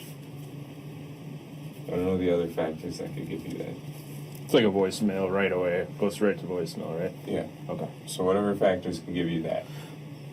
So I might have missed it. So from the time like they left, did you talk to them at all when they were I got a up text. north? You got the one text And I that you mentioned earlier. don't even like it. Right? Yeah. But that was it? Nothing else? Yeah. So that's fishy to me, even the text, because I realized Memorial Day is when the White Lake Parade is. Oh, sure. There's no 4th of July. Maybe there's cheap drinks, but there's no parade at Okay. White Lake on the 4th. So, well, maybe there is now. I realize I've always gone on Memorial because that's the Sure. weekend I get time off from school and all of that. You don't get time off for the 4th. So basically, from the time that they're gone at the cabin and you're home, running around doing what you're doing, you just had one communication with mom. Yeah, that's kind of how Via I text. just assumed the amount of people, where they're at, and whether Sure. all Well, I understand. I'm just all making added sure it up wasn't more than one. her not contacting. But this was the only text. Was there anything with Dad? No, I won't even bother talking to him. He wouldn't use his phone while he's up there. He loves it. Oh, You know, does he keep his phone on him when he's up there? it's usually in the car. Oh, okay. My brother and I just text all the time while we're up there. We even set up wire antennas sometimes to make better connection. Sure. Okay. So here we are. Where? Tuesday. Called mom. Voicemail immediately. Voicemail immediately Tuesday-ish. Where? Dan called, worried about mom not coming to work.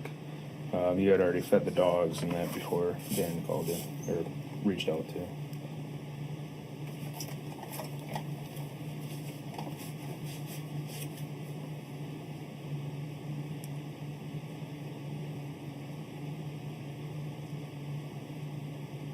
Oh.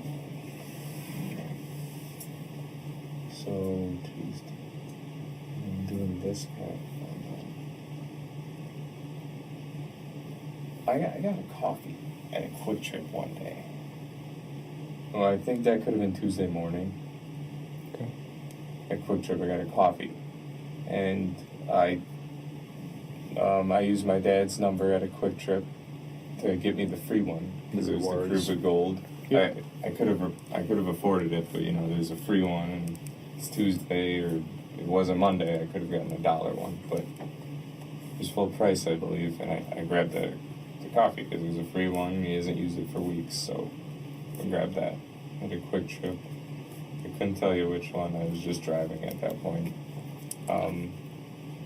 When you use it's a rewards card is what they call it, right? Yeah. You just enter his phone number or Type something. it. You type it.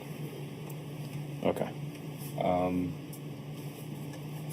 But I got coffee. Had to be, I'm assuming, Tuesday. And I got a free one. Sweet. It was terrible. Oh, it was? I wanted to try Karupa Gold. Yeah. It wasn't bad. Then we're at Tuesday. Cat's working up, and I'm gaming, job hunt. And then I started trying to get the glass. 'Cause I've been a little lazy on the glass. I just kind of had chairs in front of it. I broom and,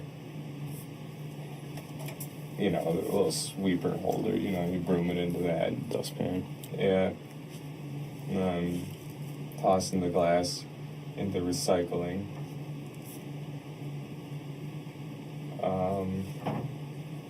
I get most of it. There's a bunch in the cracks of the stone. that I'm picking out by hand. I think I didn't injure myself from that, but just yeah.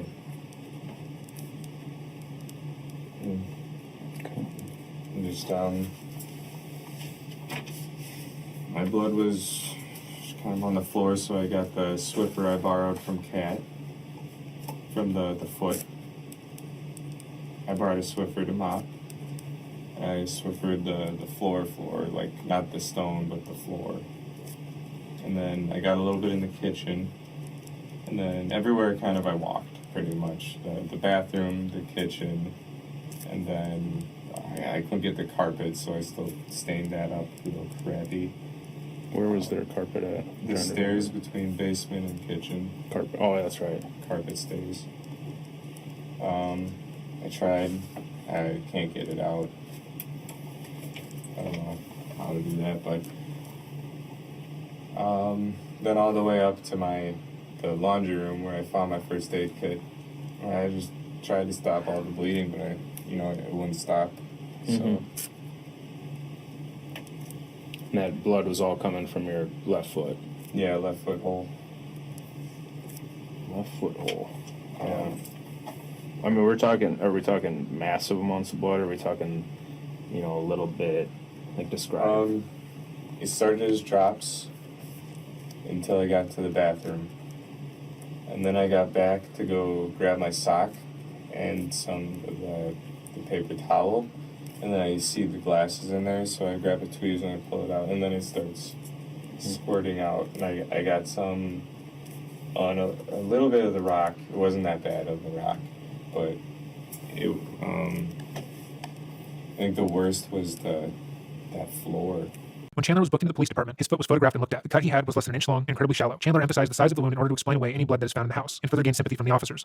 That, it kind of like this lid puddles. Mm-hmm. It wasn't good. Are we talking the floor down in the basement? Well, that one, and then I go upstairs to the kitchen, and it's still going, and I'm trying to get my foot in the sink just to slow it down and pinch it maybe. Okay.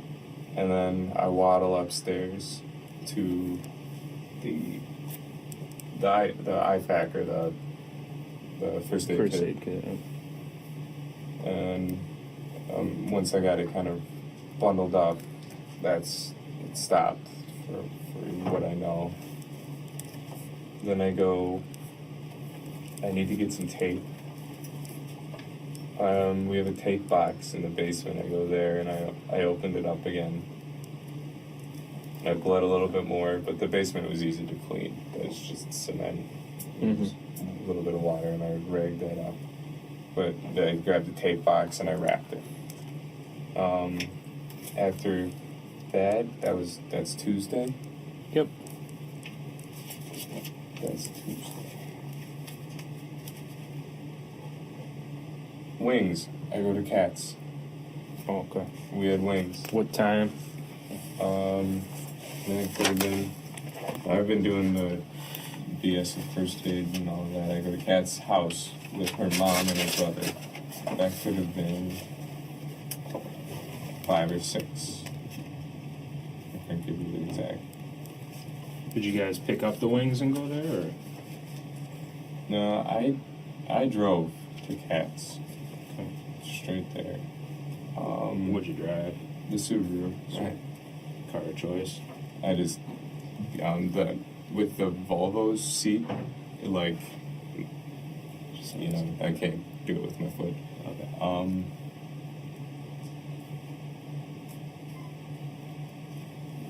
So we're talking about wings. Did you guys go pick up wings, or? Yeah, so we get there, and we're calling around, seeing what's up. James is getting home with Jimmy John's.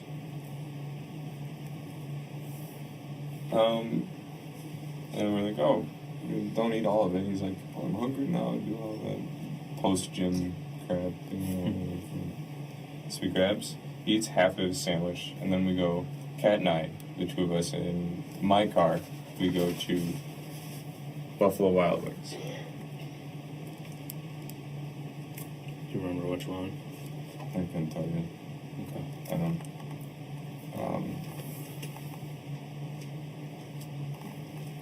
It had to be east, right? That's close to the edge. It's by a mall. Probably East Town then. It's Maybe. by a mall. There's a mall. We go in, we get the wings, we go out. We go to Cats, we eat. We watch this movie, Pretty in Pink or something. It's about a girl that likes fashion and goes to Harvard. So, Is that on Netflix or just normal TV? they have like everything there. I didn't know. Alright, so we ate the wings at Cats, watch Pretty in Pink. Yeah, it was a mom's choice. But the four of us, we all ate. Okay. And then went upstairs, laid down in her bed for a few minutes. Just letting the food settle or Yeah. hanging out? Notice she's kind of falling asleep. So I'm like, okay, I'm ready to get out of here. And I go home, get the girls all ready for bed, going outside, get them water. What time do you think you made it home? Say 9 at the latest. So girls, water, not really food, they've ate before, but water and play, like indoor playtime in the bathroom. Sure. So, Did you guys go to... So you were home alone then? I've been home alone this whole weekend, really, except when Kat comes. Yeah. So Kat didn't come that night. So now we're pushing Wednesday, aren't we?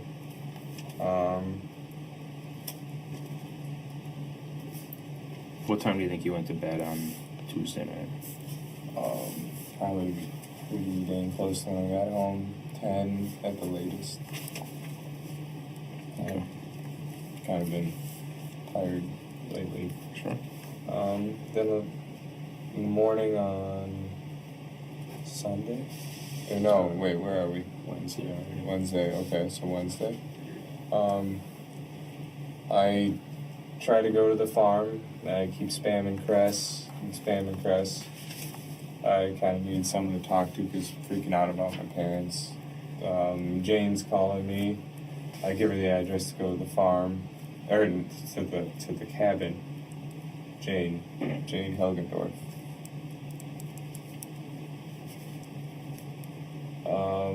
Never picked up from Cress, so I go home. Did you drive over to the farm or? Yeah. Because she wasn't answering her phone, right? No, I got close, but then I realized I can't just show up. They'd shoot me. They don't know when I drive. What I look like with a hat on. They got guns over there, or would they actually shoot you? No, I'm just saying. Her dad lives there. He's 90. He got a buck when he was 95 or something. So I know if he didn't know who I was, he could have. Yeah. So he's old. But he can use a gun. That's why I wouldn't do that. Yeah. So Cress's dad lives there too. Yeah. Is it Cress's farm or dad's It's farm? her dad's. He built it. Oh, okay. And then She lives there. She's okay. managing the property because he's in a chair. Yeah, he's old. So then it's not really a farm. It's a Farmette. hobby farm. Yeah, okay, I gotcha. They I just haven't ever been there. Let wildflowers grow for the bees. That's pretty much it. And their own berries. But it's then here we are. I turn around and then Jane calls. I get a picture of the property at the cabin. And I see that. So I'm looking at the cabin. And then it doesn't look right. There's a birch tree in front. And I didn't like the look of it because that didn't that didn't just sit right with me a little bit, but it looked like tracks were pushed down into the grass a little bit. I don't know, in the picture. And Mike said there was like light tracks, like someone was there. Where was the birch tree at? It looked like it was in the middle of the drive. And sometimes we do that. We find a fallen log and we put it like a double door entrance. Mm-hmm. So you go in from the gate, you park, you move the next, and then you drive. Yeah, sure. So that's like the only security we can get up there. We have done that before. The grass is overgrown, but that's from the storm and the fallen trees. Mm-hmm. You can't mow there because the flowers.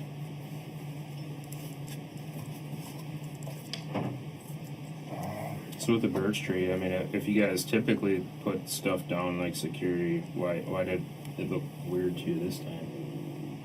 I've never seen that log. We have this log that's One that you've been close to using. the shed. It's, I would say, closer to petrified than rotten. It's hard, like really hard. Yeah. I don't know what kind of tree, but that's what my dad and I use when we go. So you typically use the same tree. This one just seemed out of place too. Yeah, that's not the tree we use. Gotcha.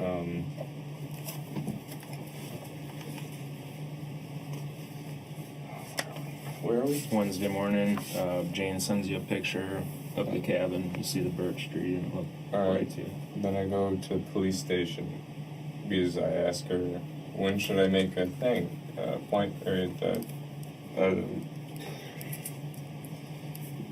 sorry. No worries, man. What? Wednesday morning, you said you went to the police department. Yeah, to make a. I'll talk to him about my parents. And then I met with 3 sheriffs that came. 3, you said? 3. There was a Seeley. He's bearded. The guy that drove me here, I'm not sure the name. And then Collins. She was also doing canvassing. Mm-hmm. So canvassing. So here we are, those 3. I get the questions answered. Then we go to my house. And then there's 3 more, the same 3 sheriffs. So they talked to you at the police station or wherever you. Yeah, I get information and stuff like And then that. they came to your house. Yeah. Okay. And that's probably about. Then I came a couple hours later. They were there questioning. You're here now questioning. Mm-hmm. And then that night, what night are we on? Wednesday night. I go to Dan and Mary's. Wednesday night. What time do you think? They feed me. I had probably 7:30. And you said you went to. Dan and Mary Sesto and Dan something-a-bitch. So Mary Sesto's house. Mary Sesto's house. It's on the same road. As pretty yours? much. Yeah. Okay. It's just up the Around curves. the corner. For dinner, you went there? Yeah. Well, they just fed me. They didn't eat. Okay. They just wanted to brainstorm. Any good ideas come out of it? No. Okay. So you said you We went. only could think of Dan, and Dan's been here. Yeah. So you said you went to the police department to talk about your parents. Just tell me, what exactly did you talk about your parents with the deputies about? Oh, we're making a report. That I thought I had to do that at a station. Okay. And you were reporting, like, what were you reporting exactly? I just want to write down and Yeah. have it on there. They're missing this. Okay. Let me see. Okay. Gotcha. And As far as you know, I mean, were you able to tell? We've gone into a lot of detail last night and tonight, right? yeah. Do you think that you gave them as much information as you've given me, or do you think that we've You've kind of asked gone way into more questions. Yeah. You even asked about my injuries. the bleeding in the fireplace. Yeah. The sheriffs kind of gave what they need to make reports, and you just asked about like home life. Everything, right? Okay. So you got more in depth. Yeah. I think. Wednesday here we are, and throughout the weekend I've been calling. Mm-hmm. Okay. All right. I'm just kind of look at some things here. So we started Wednesday. Mom had work. You and your dad watched Wheel of Fortune. I'm just going to kind of read stuff back through a little bit, okay? And we kind of ended it last night because I've been talking to you since then, so I don't think there's much else that I need you to tell me from last night. So watching Wheel of Fortune, you're on the couch, table downstairs, couch with the back to the table downstairs, and tossing the ball around to the dog and broke the glass fireplace. Your foot gets hurt, Dad gets mad, right? Yeah. Mom left work in the morning, comes home later on.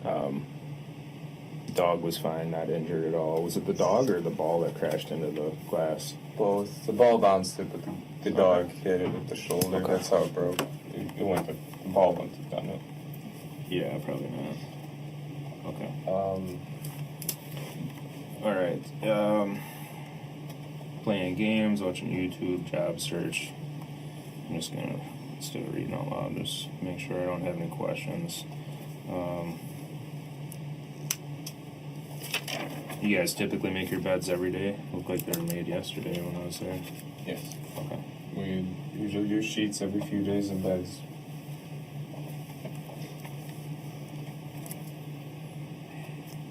You change the sheets every day? Every few. Yeah. They get changed. I was gonna say, that's In the motivated. faces. Or the dog hair, it's kind of hard to sleep. Yeah, they probably do have some pretty long hair. The heat they shed. But.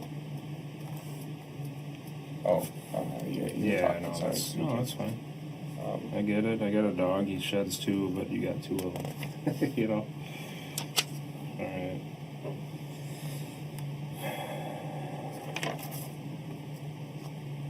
As far as the blood on your foot, how did you clean that up? So we were talking. You had blood on Swiffer wet jet. Okay, Swiffer wet jet. And where did you get that from? Cat let me borrow it. Where's it at now? I returned it. To Cat. Yeah. Okay. That's fine. I don't know where it's at now. He just brought it back. Gave it back to her. Did you use anything else? Hydrogen peroxide for the tiles and the hard floors. Just the big globs needed a little bit. Hydrogen peroxide. Did that seem to help get rid of the blood? Well, it hurt my foot. That stuff. It didn't really help. Okay. It kind of just made a mess. And when you say only on tiles, I'm trying to remember your house. I couldn't do carpet with it. It Yeah. would ruin the carpet, right? It would. I think so. Um, Tiles, are we talking kitchen? Because downstairs Yeah. is just like cement. well, when I had some blood on the basement, I used the peroxide. Okay. Basement floor and tiles in the kitchen? Yeah. Okay. Yeah, I peroxided. It wasn't as much. Like, there weren't, like, this size pools in the kitchen. Okay. I was pinching it pretty dang hard, but which was also cutting deeper because I had Yeah. might still have another piece of glass. Is that the biggest pool that you saw? Was something? This was downstairs. Okay. This was kind of on the stone, close to the glass, and then there was one right at the base, kind of where the chairs I put. Okay. Like a good, like 2 or 3 inch diameter. 2 or 3 inch diameter. Okay. More than that.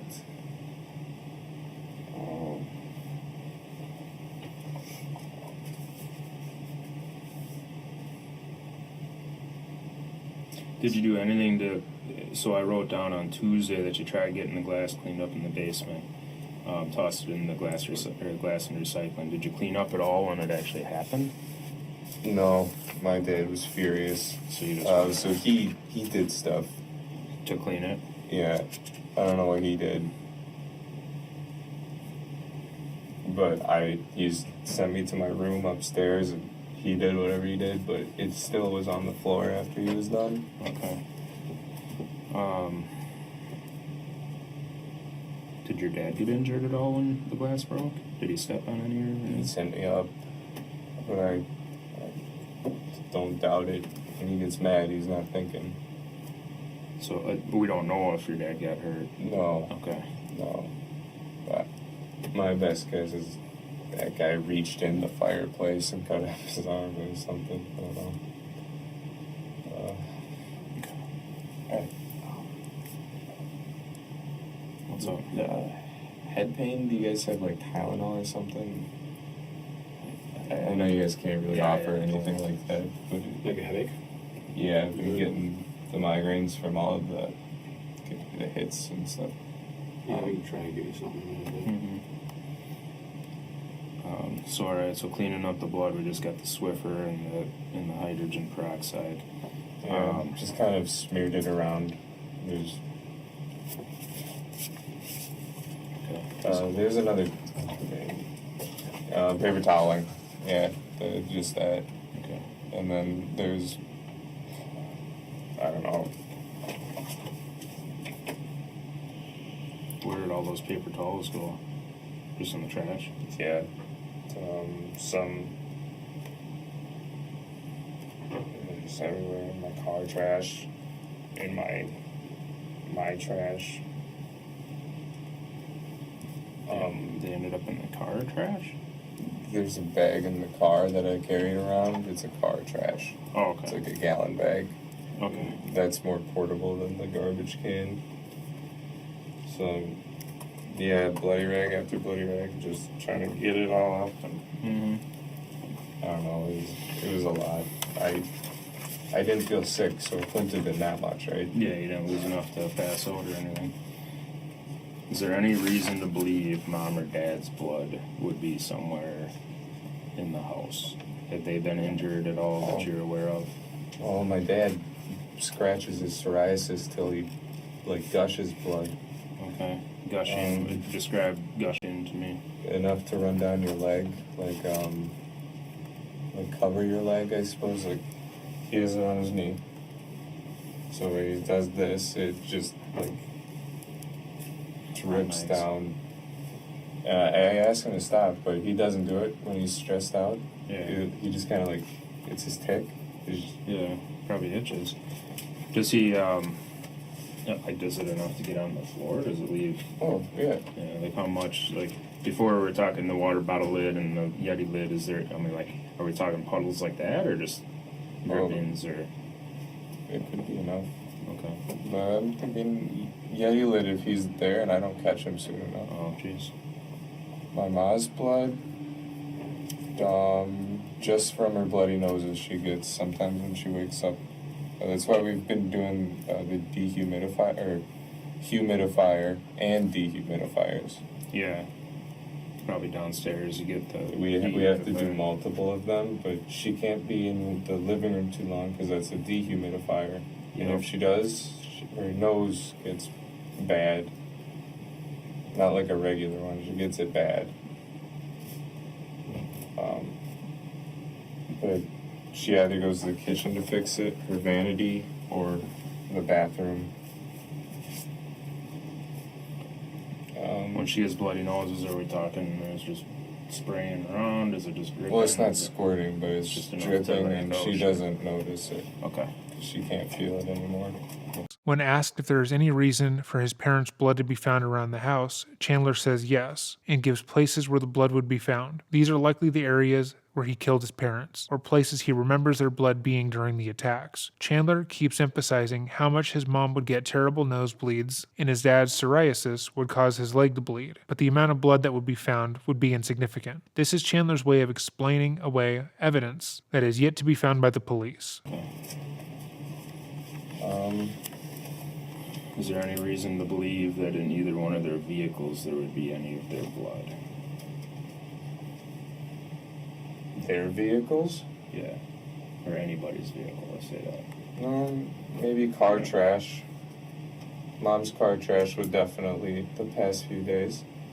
My dad's car trash. Why would they have blood in their car trashes? Well, my mom does the bloody noses with the air conditioning, so Okay. when we have air conditioning, my mom will have to use bring towels and stuff because in the hot days you can't have your windows open. You won't drive well. No. So air conditioning, my mom will have nosebleeds. My dad hasn't had them as much as she does, but he gets them. Okay. His are worse than my mom's. Does he ever get them in the house then, or? Mostly just with air conditioning, Okay. but sometimes with a dehumidifier. Okay. Me personally, just in air conditioning. Mm-hmm. I get them, but not as bad as my parents. It's not bad. Okay. All right.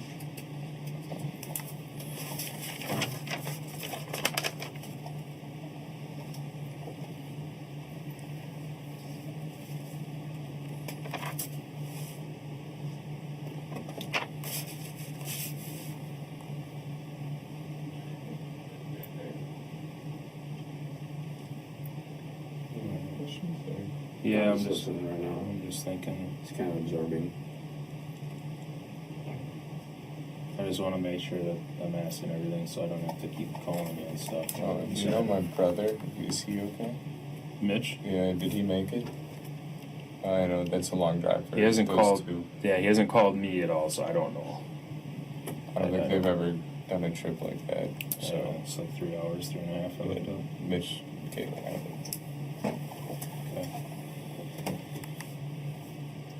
Um, As far as up at the cabin, when do you think the last time you were up there?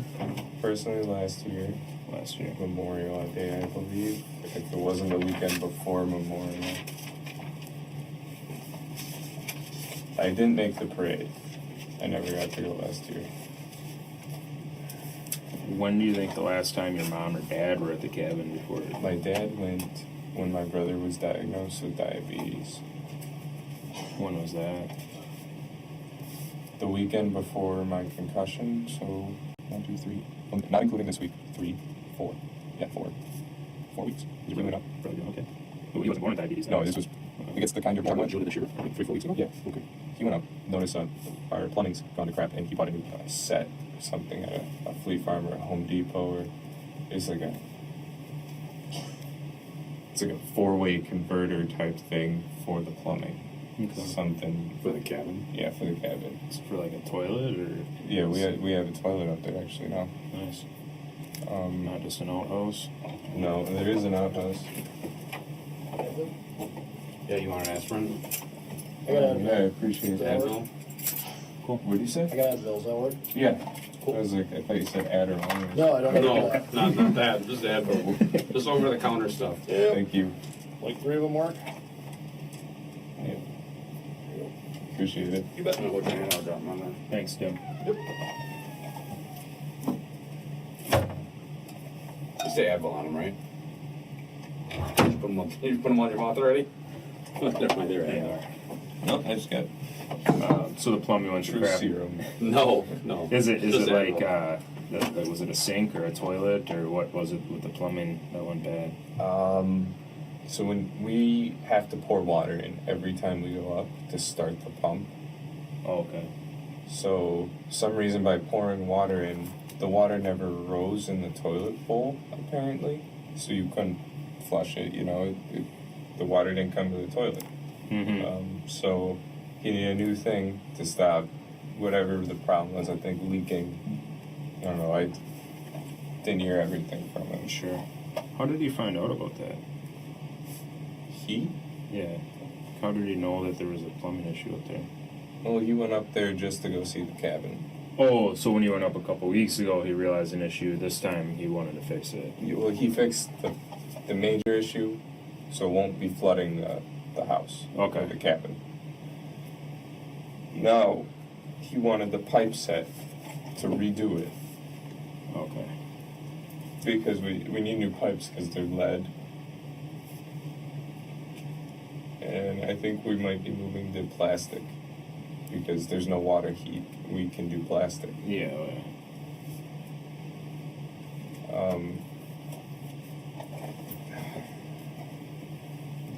Okay, I'm trying to figure out what that part was.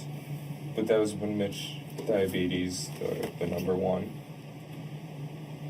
Did Mitch go up there with him? When he No, my mom and I were kind of with Mitch all that weekend doing stuff. Dad just went alone. Yep. And then later that week, I had my fall. And I just started getting my memory back. Okay. So, Where did his mom been up there this year at all? Mom has not been up there this year.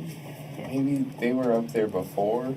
No, I think Dad did it all himself, maybe. I think this is first. And Mitch hasn't been to the cabin in a while, right? Today? Oh, well, other than today. Yeah, I couldn't say he's been there. He didn't go last year. Okay.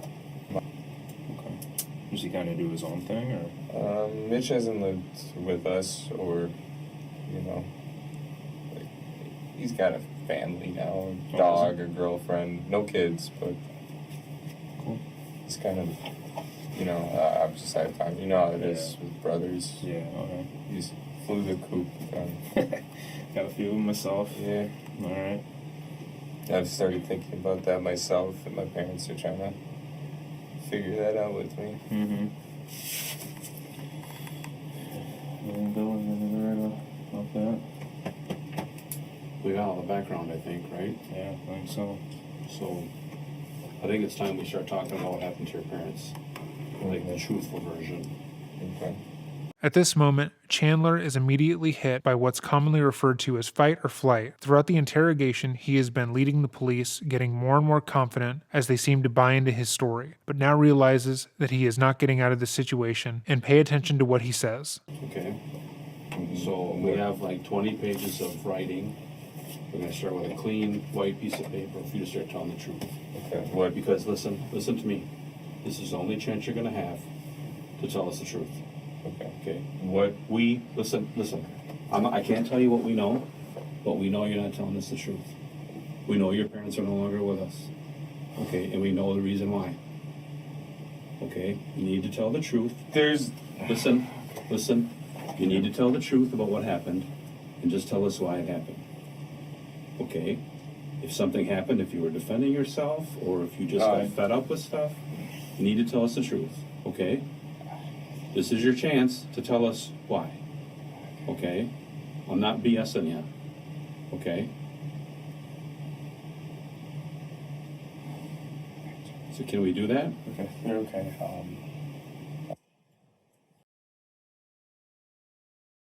After he was interrogated, Chandler was booked into the Madison County Jail 6 days later. The only remains that were ever recovered from Krista Halderson were found in the banks of Lake Wisconsin, being a part of her leg and her foot. Chandler pleaded not guilty to murdering his parents. However, the evidence was damning. Chandler remains in prison and will be sentenced in March.